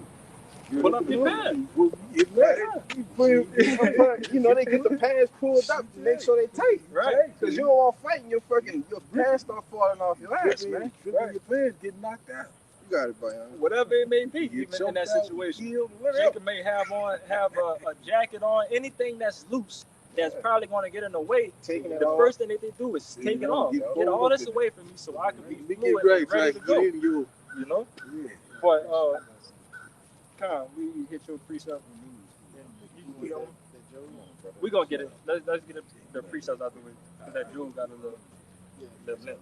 This First Maccabees chapter 2, verse 64. Wherefore, ye my sons, be valiant and show yourselves men in the behalf of the law, for by it shall ye obtain glory. Come on, read that one more time. First Maccabees chapter 2, verse 64. Wherefore, ye my sons, be valiant and show yourselves men in the behalf of the law, for by it shall ye obtain glory. So it's a requirement at the end of the day, man. That's it. All right, it's a requirement to be a man. All right, to be a man of the Lord ultimately. All right, because again, you're not going to fail. You're not going to fail by doing these things. The Lord is not putting any scriptures in the book for us to look at it and then fail immediately after. No, you got it. I kind of lost my point. This is 1 Corinthians 10 and 13, and it says, there have no temptation taken you, but such as is common to man, but the Most High is faithful, who will not suffer you to be tempted above that you are able, but will with the temptation also make a way to escape that ye may be able to bear it. Yeah, so I think we kind of spoke about that a little bit. Didn't bring it out fully, but you know that it's no temptation that is gonna that the Lord puts in front of you that is gonna mess you over. It's for you to be able to overcome it at the end of the day. Yeah, He's not gonna put you in an extraneous situation that nobody never been in. Mm-hmm. I'm just putting you in there so you can fail. Yeah, the Lord don't operate like that. You don't operate. Yeah, you don't operate that way. You know, He give you enough to build you up. He gives you enough to be able to prevail through that. saying? It's not like overburdening on the situation. Yeah. So again, with that giving you enough, he's giving you accounts. He's giving you things that you can read. He's probably giving you a physical example that you can see. And that's how we operate. That's how this whole body operates, because we get accounts and we have many different stories in the scriptures of seeing what and what not to do. And the end all be all being of it.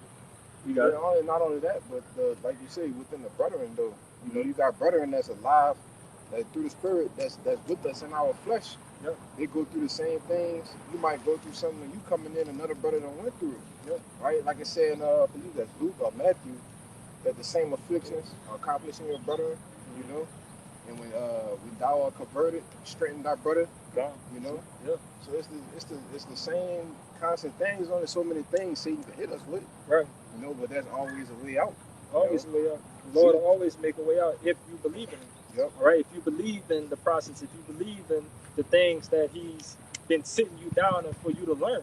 All right. We're not out here learning for no reason. We're learning to make it at the end of the day. And even if it's not for that, it's for you to teach somebody else that needs to be able to make it. Right. So again, we're not boasting any type of way, of saying that, and we of that number. No, we're humbly coming in and, fearing the Lord and knowing that, hey, the Lord could, Lord willing that it don't happen, but the Lord could knock me off of this path and bug me out. All right. And it's probably everything I went through was probably just for y'all to grow and be the best, brothers that y'all could be. Even still, it's not for nothing. It's not for nothing, But you say you had a precept? I got Yeah, I you. got I know I was We holding still the gotta get jewel. that jewel too. Yeah, I'm holding the jewel. You got 10 fingers. I'm holding the jewel, but Hey man, I'm Yeah. gonna bring this out, brother. You don't know what you are about. I got the jewel.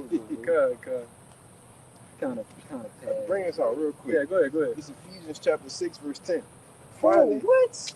No, brother. We ain't about to do that. Bring it out, Doc. Go ahead, bring it out. Hey, bro. but I was gonna let it pass because we had kind of like got away from it a little bit, but Nah, it that was gotta just- come out. it was just going into the it's gonna go into it, but I wanted to get the point, because this a battle. You spoke about, before you go to battle, girding up your loins. And this is a battle. So this where you want me to start at, bro? I want to get 12 times. This Ephesians 6 and 10. It says, finally, my brethren, be strong in the Lord and in the power of His might. Put on the whole armor of the Most High, that ye may be able to stand against the wiles of the devil. You can stop right there. Putting on that whole armor. What is that armor? All right, that armor is that wisdom, knowledge, understanding, having the scripture. That's our only defense. Right? Yahushua is our only defense, and He gives us that comfort in the spiritual weapon that we have. And brother could get that Romans, that the spiritual our warfare is 2 Corinthians 5. that's Corinthians. I thought it 2 was Romans. Corinthians 5 and 3. So like, God, 2 Corinthians 5 and 3. They might have something like that in Romans. I think so. I know I'm not sure. I think I'm But continue. Yeah, verse 12. For we wrestle not against flesh and blood, but against principalities, against powers, against the rulers of the darkness of this world, against spiritual wickedness in high places.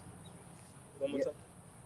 It says, for we wrestle not against flesh and blood, but against principalities, against powers, against the rulers of the darkness of this world, against spiritual wickedness in high places. You was about to say something? Nah. But, so like, I was still looking at that. Read it one more time. Yeah, it's like. Yeah, Ephesians 6 and 12. For we wrestle not against flesh and blood, but against principalities, against powers, against the rulers of the darkness of this world, against spiritual wickedness in high places. Yeah, we battle. It's more important things to battle. Dealing with this. Against not flesh and blood. All right, that's small things at this point in time. Just another nigga at the end of the day. But we handling with spiritual things.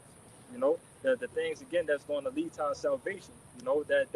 That's the thing that gets more a harder task to overcome. you know, which is wise in our passing for us to be able to have to fight these things, you know. And that's why it's imperative that we gotta gird up our loins, because we always in a battle, and Yeah. we in a battle with everything. We in a battle with our flesh. We in a battle with our mind. Like we in a battle with you know, the world, the ways of this world, the woman. Our, you know, we just in a constant battle. So we have to gird up our loins that we may be able to withstand those battles, man. Because we're in a constant fight. We don't got time to let our guard down. And that's how you get took. That's how Satan take you. We battle with our flesh and our spirit. Flesh, yes. You know, battle against one another. Yeah. I still got that. What's the 2 Corinthians? Yeah. That's it. Yeah. 8 and 5.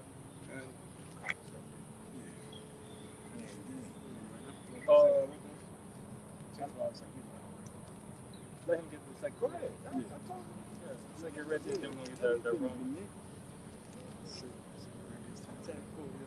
This is the book of 2 Corinthians chapter 10 verse 4. Okay. 2 Corinthians chapter 10 verse 3. For though we walk in the flesh, we do not war after the flesh.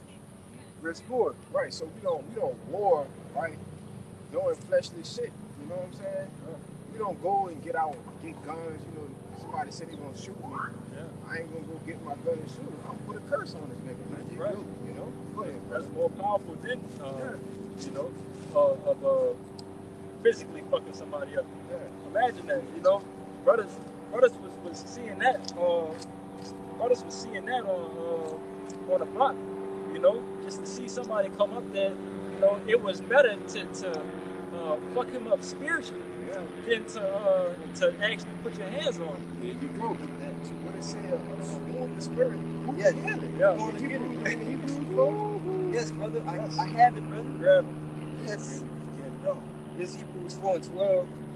For the word of the Most High is quick and powerful, and sharper than any two-edged sword, piercing even to the dividing asunder of soul and spirit, and of the joints and marrow, and is a discerner of the thoughts and intents of the heart.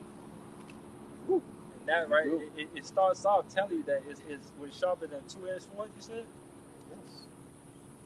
That again. Read that. It says, verse 12, it says, for the word of the Most High is quick and powerful, and sharper than any two-edged sword, piercing even to the dividing asunder of soul and spirit, Yes.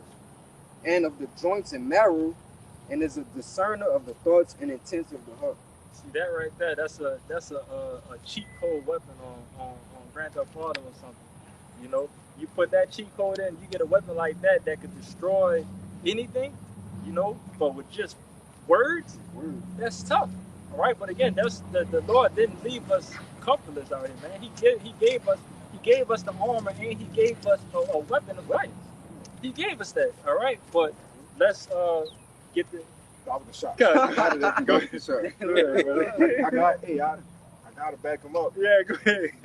This Proverbs 18 and 14. It says the spirit of a man will sustain his infirmity, but a wounded spirit who can bear? Who could bear a wounded spirit? Man, if and we've witnessed that. You know, that's why it's funny to talk about this and why it needs to be put out there that, man, bro, the way that we fight, which let's get that, because that's gonna back it up. The weapons of our warfare. 2 Corinthians chapter 10 verse 4. For the weapons of our warfare are not carnal, but mighty through Yahweh Shem Shai to the pulling down of strongholds.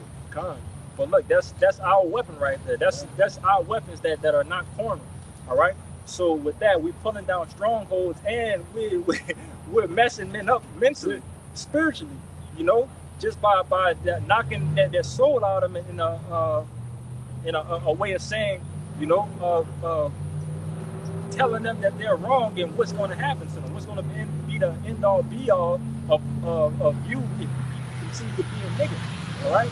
We're not gonna do nothing to you, but the Lord gonna fuck you up. Just to hear that, you know, people be like, "Oh no, man, the Lord, peace, he ain't gonna do that to me. All these things ain't gonna happen." All right, and wait till that moment happen, where they're gonna be put in a situation where they're gonna be getting fucked up, the first thing that the Lord is gonna put on their mind is, hey, I told you I was gonna get you. I told you I was gonna get you. You just heard it from my prophet. You heard it from my mouth. That's my mouth right there. I didn't told you this, and now you got to deal with it. So at this point in time, you know, that's all we could do. All right. Brother could get that too. We're fishers right now, but we soon gonna be hunters. Jeremiah 14. Come. If I can make a quick point, it might be I think it's 6 if I can make a quick point, because like I said, the spirit of a man will sustain his infirmity, right?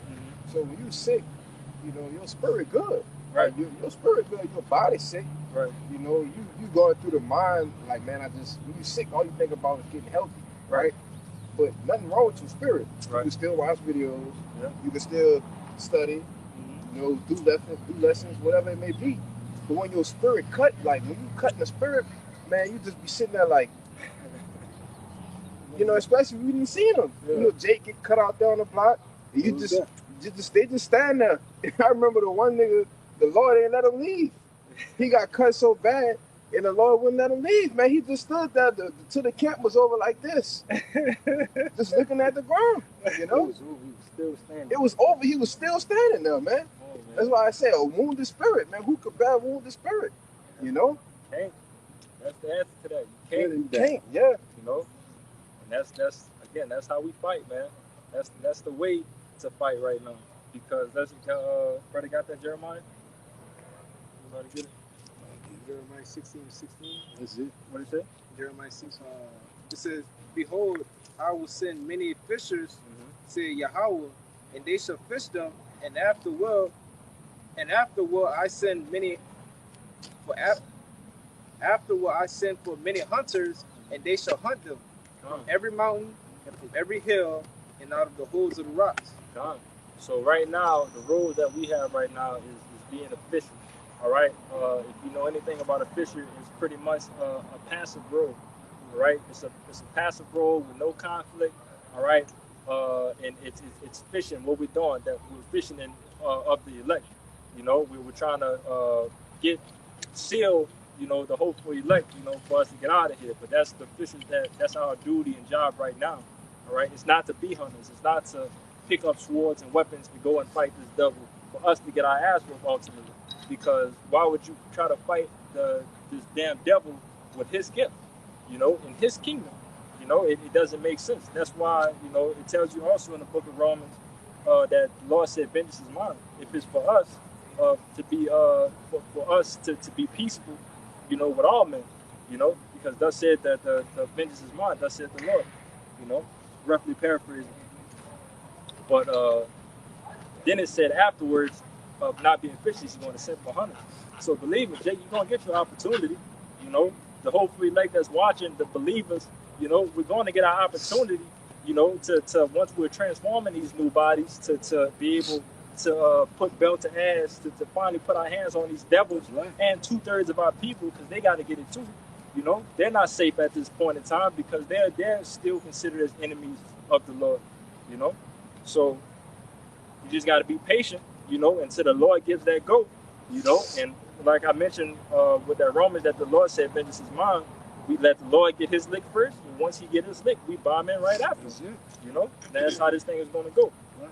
You know, said plowman will overtake the reaper. You know, right now, you know, we're doing the work right now, but we getting ready to overtake. We getting ready, you know, we getting ready to get that spiritual power. You got your piece up, you know. I had, like, you was quoting that. Romans? Yeah, God, you good. This is Romans chapter 12, verse 19. Dearly beloved, avenge not yourselves, but rather give place unto wrath. For it is written, vengeance is mine. Well, one more verse? Yeah, one more verse. This is Romans chapter 12, verse 18. If it be possible, as much as lieth in you, live peaceably with all men. One more time. If Romans chapter 12, verse 18, if it be possible, as much as lieth in you, live peaceably with all men. All right. So Jay, we're not out here looking to start beef. We're not looking out here to try to start shit to get into physical altercations. All right, that's nothing that we are truly looking for. All right, but then again, it's impossible. All right, so on the other side of that, that doesn't mean let anybody put their hands on you and fuck over you in any type of way. If you got to defend yourself, you got to defend yourself. All right, just to put that out there. But goddamn punching bag. yeah, we not no punching bags. Like the being on the block, people see us in these garments holding signs or holding the scriptures and might think that we some preacher boys, that we can't defend ourselves, that don't nobody out here know how to fight or handle themselves. Turn the All other right? cheek. Yeah, turn the other cheek. Well, what white Jesus will tell you to do. So again, we not punching bags, and we not gonna allow no type of bullshit to come directly to us. That's in our power for us to stop. But keep going. That's the indication of a real man of the Lord. Yeah. Get on your ass. God. Keep going. In Romans chapter 12, verse 19, dearly beloved, avenge not yourselves, but rather give place unto wrath. For it is written, vengeance is mine.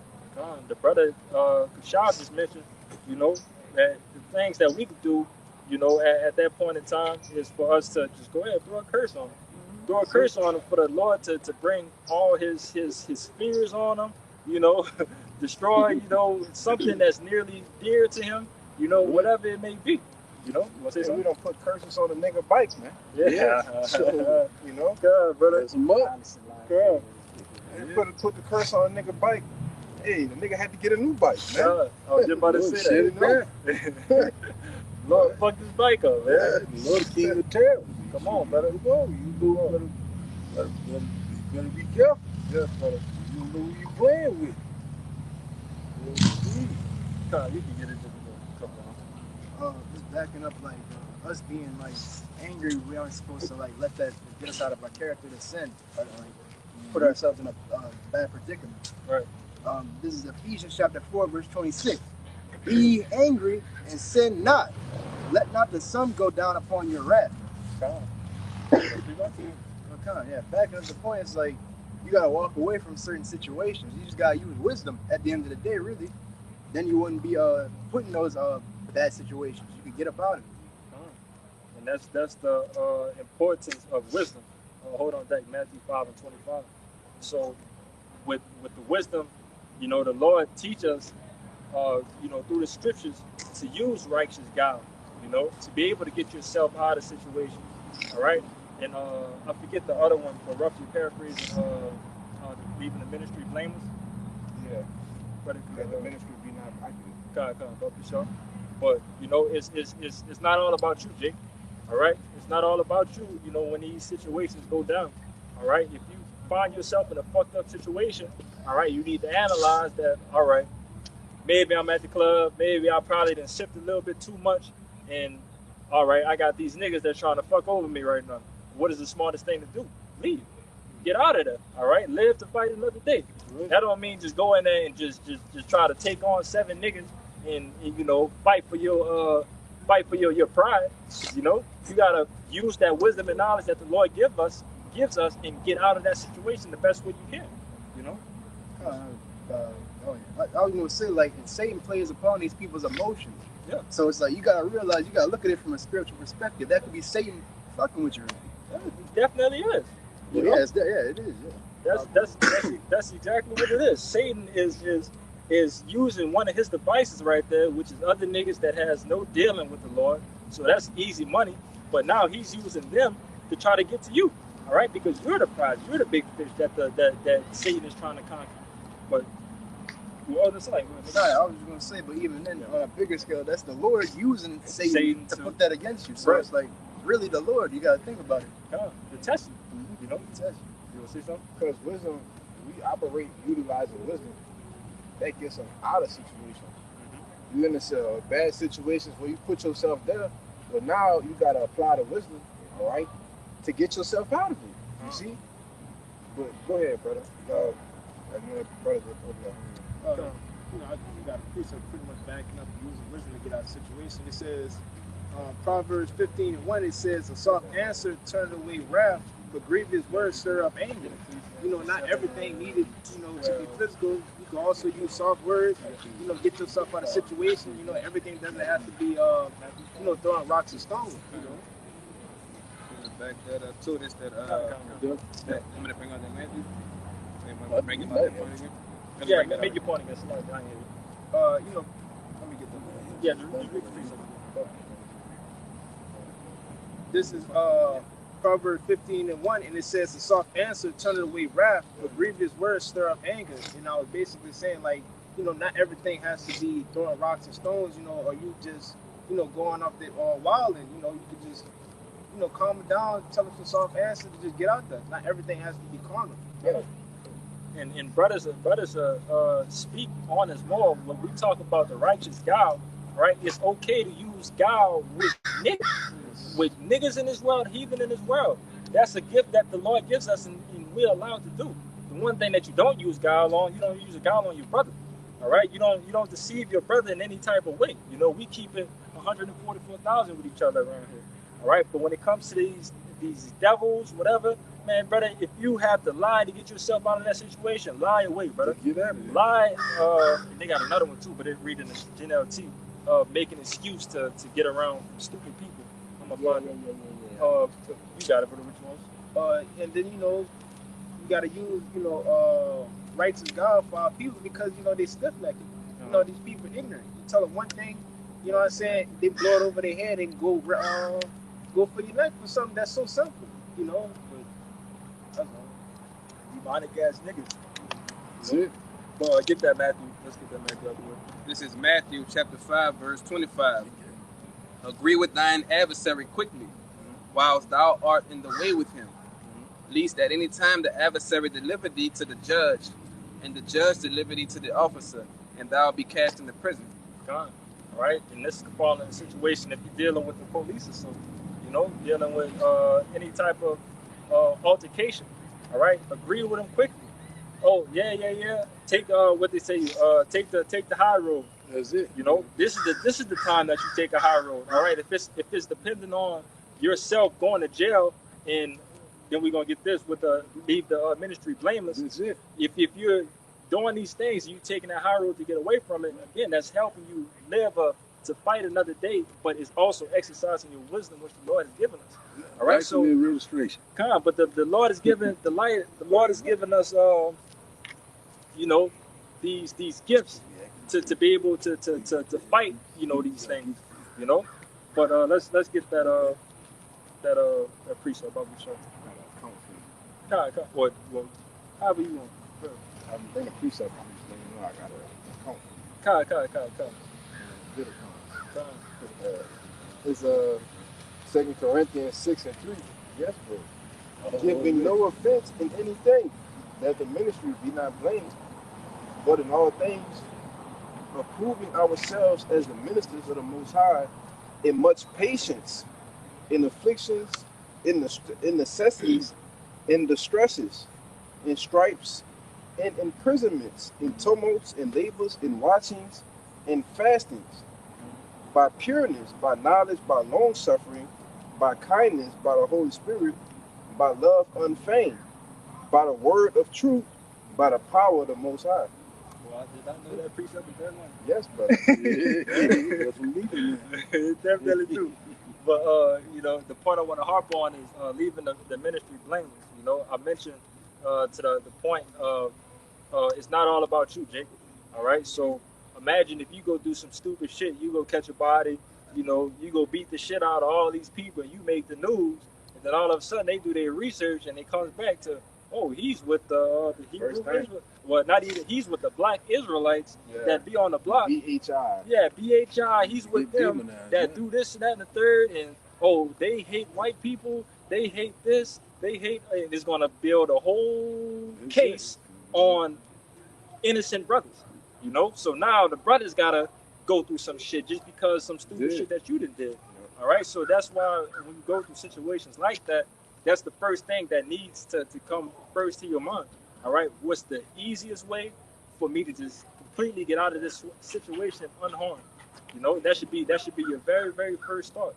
All right, like it shouldn't even come to a thought of your mind of like, all right, I'm just about to blast my way out this bitch.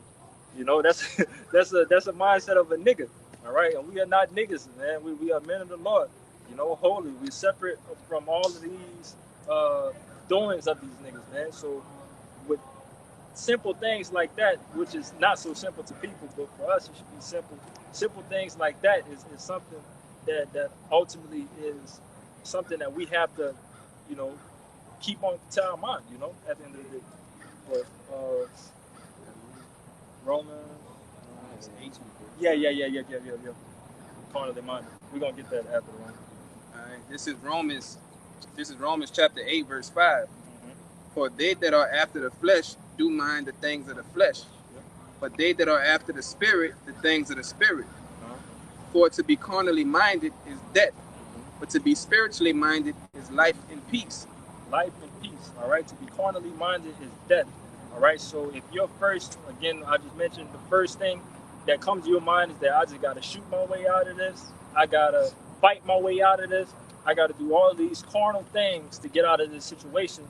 It's going to fuck you up at the end of the day, you know, and fuck up the body. But what you want to do is the spiritual thing that's going to lead to peace, all right? And, you know, obviously, you know what's going to happen when you go through that situation and you take the spiritual role of it, you know, because it had happened to Jake many times. The first thing you do is when you get back to the house, you think in your head when Satan started fucking with you, you're like, man, I should have fucked them niggas up. I should have did that. Why I did that? I wish I would have did that. Now you getting tormented by Satan, you know, because now he's playing in your mind, telling you that, oh man, you a bitch.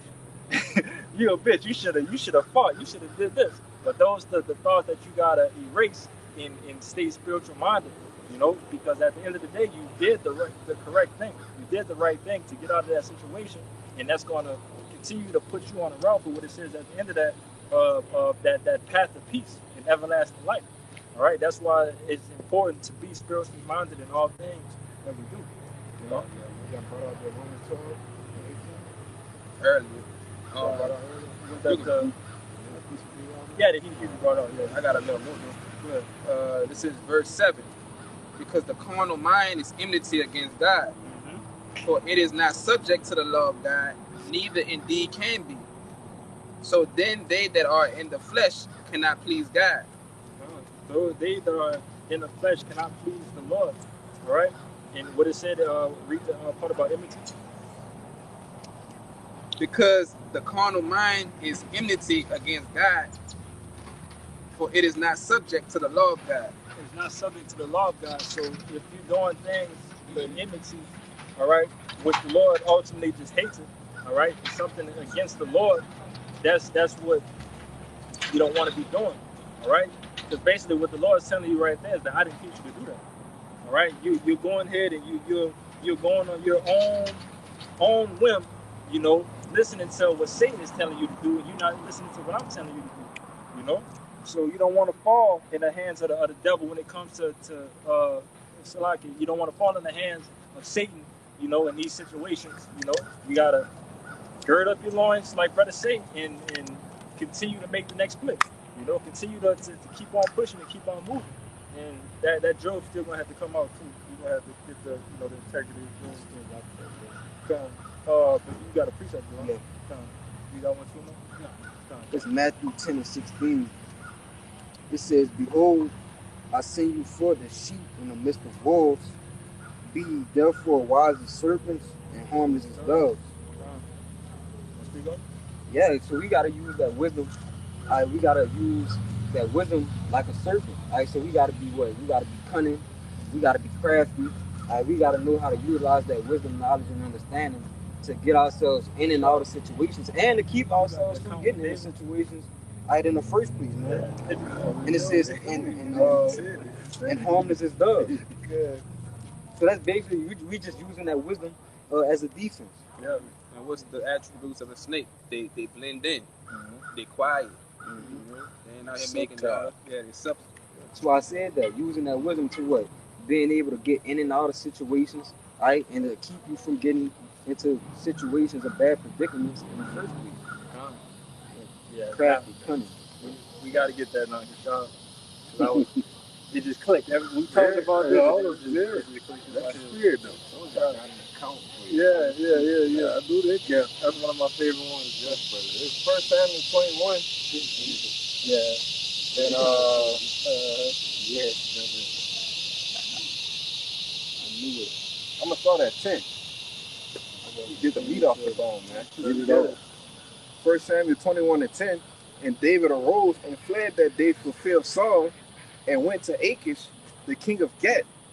And the servants of Achish said unto him, Is not this David, the king of the land?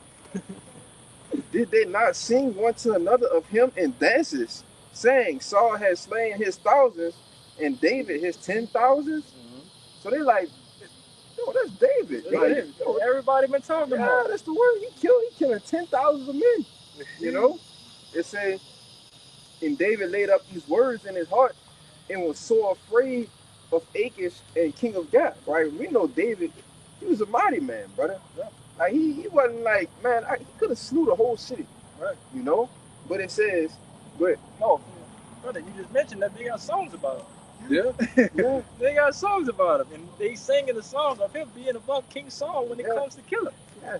Come on, man. and when he heard it, he was like, oh shit. They know it. They know, yeah, they know. Like, it's not saying he was afraid of the king. No, he was afraid because you know you get that feeling like fuck, like they knew who I am. You know what I'm saying? So he was like, damn, they gonna try to do something, right? So this is the example of using wisdom. Go ahead. And also, you know, because it said he was fleeing Saul, right? Yep. So he's using wisdom again at this time because David had the obviously the wisdom, knowledge, and understanding, the fear that he wasn't going to kill his king. Yeah. Saul was over David, so he used his wisdom in you know things that he needed to get away from the situation to the best of his ability. Because again, he most likely could have just killed Saul. Yeah. Saul trying to come and kill me, oh, I'm gonna kill you. But no, David with his morals and the things that he knew that he had to do, he just walked away from the situation. And now we at this point. He refused to touch the Lord's anointed. Yeah, the Lord anointed Saul to be king. He's like, man, I'm not touching him. Right. The Lord anointed him to be the king. Right. You know, he proved it to him too when he tore that piece off his garment. Yeah. He said, I could have did was touch not my anointing. Do my prophets no wrong. I'm a king, whatever, you know. God. 1 Samuel 21 and 12. And David laid up these words in his heart and was so afraid of Achish, the king of Gath. And he changed his behavior before them and feigned himself mad in their hands and scrabbled on the doors and let his spittle fall upon his beard. Then, I'm going to read it in the NLT. I'm going to read it through. I'm going to read it back in the NLT. It says, Then said Achish unto his servants, Lo, you see the man is mad.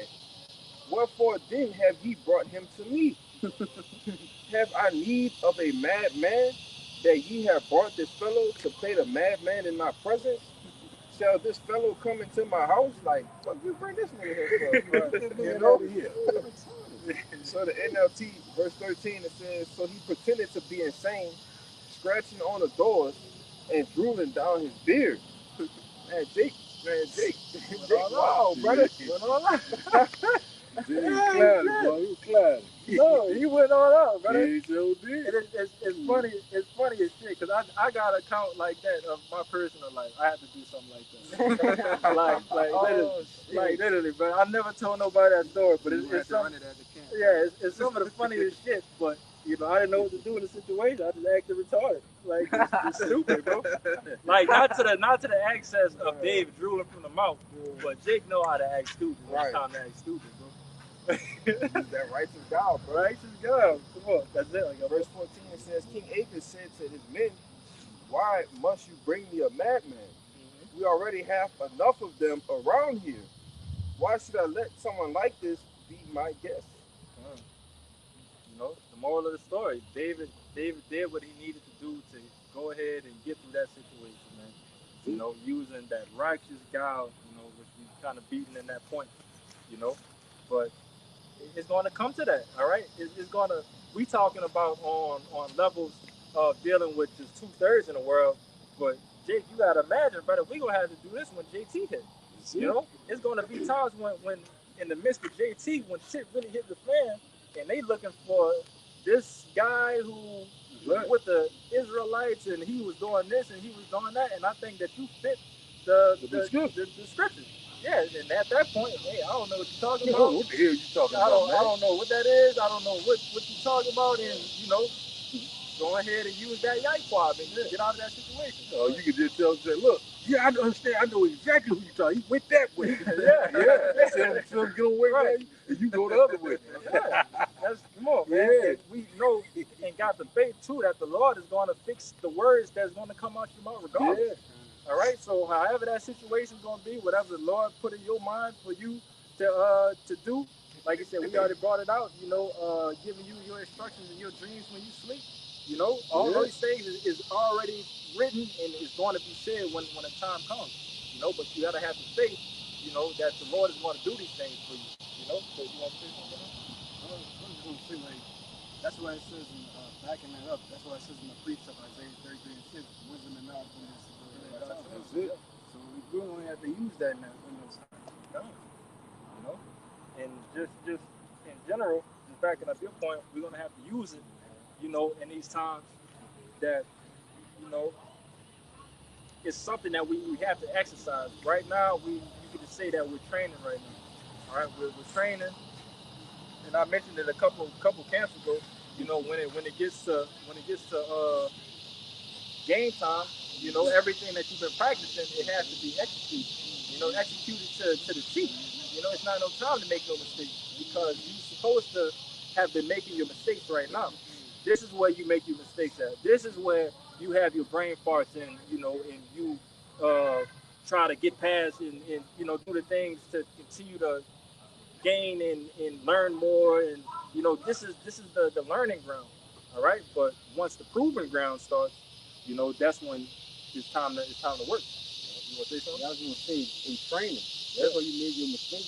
Because when you think about the NBA, they could, you don't have to necessarily give you all in the regular season, or you don't have your slip ups or whatever like that in the regular season. But when the playoffs come, nah, it ain't really time to be making mistakes because you could be out of there like that. Everybody playing, the stakes is high, so it's not time to make mistakes.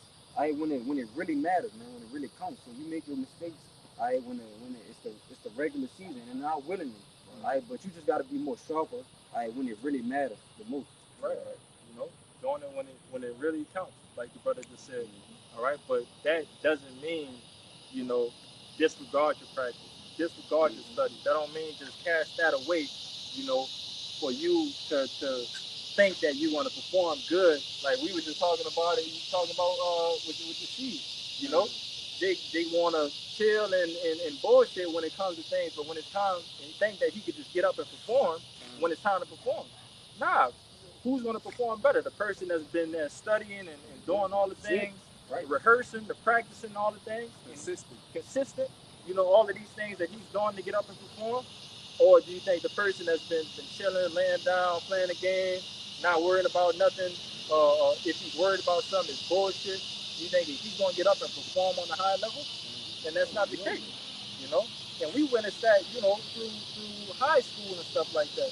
We seen some of the men that growing up with them, they wasn't on the level of the star athletes on the team. All right, but when those star athletes started getting complacent, all right, and started to get prideful for what the things that they know they knew how to do, they have been surpassed by the men that was working behind the scenes.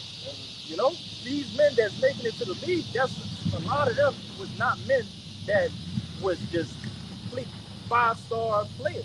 They was unknown, but they had a 5-star work ethic.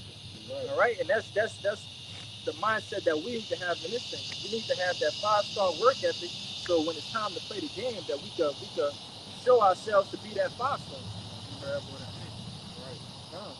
Like just like brother say all the time, with the pop quizzes, right?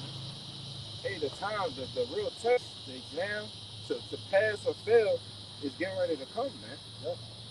And what you've been doing, you've been bullshitting, you ain't been practicing, you ain't been studying, you ain't been being prudent. It's gonna show in the times to come, man. You know, because like we spiritual preppers, man. We're not carnal preppers. We prep with the scriptures, man. Because like the brother Kaya always say, one day this is just gonna have to be in you, man. Right. All right. They say wisdom and knowledge is gonna be the stability of our time. Yeah. But it only can keep us stable if it's in us. Right. You see? Yeah. So it's gonna show you've been bullshitting, right? They gonna sit at home, be comfortable, put their hand behind their head, put their feet up. Well, all right, I'm about to watch the camp today.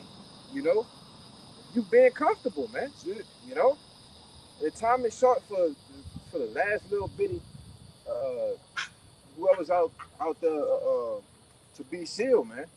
You know, the time is coming. Hey, man, it ain't much left for us to do. Hey man, that Ernst man sending them soldiers through DC right now. Yeah, It's only a matter of time before it's a city near you. A city near you, man. That's right, brother. Yeah. Esau getting ready to use that sword. You got to get prepared. The door of repentance is closed. Yes, brother. You know what I mean? Make you ready for the battle. And those evil. Yeah, figures upon the earth. Sitting back, brother. So it's all good. Everybody good. So we pray that this live camp was edifying. Trying to get out of here. We're gonna give infinite honors and prayers too. Yahweh, by Hashem, Yahushua, by Hashem, Kabbadash. Double honors to the apostles and the elders of GMS who taught us the truth. Peace and salutations to the hopefully elect. You Akim, you Aquad, brothers and sisters in Hebrew that believe in the Baba Ba. Baba Ba. Baba Ba. Baba Ba. Baba Ba. Baba Ba. Kwame Asherah. Kwame Asherah. Shalom. Shalom.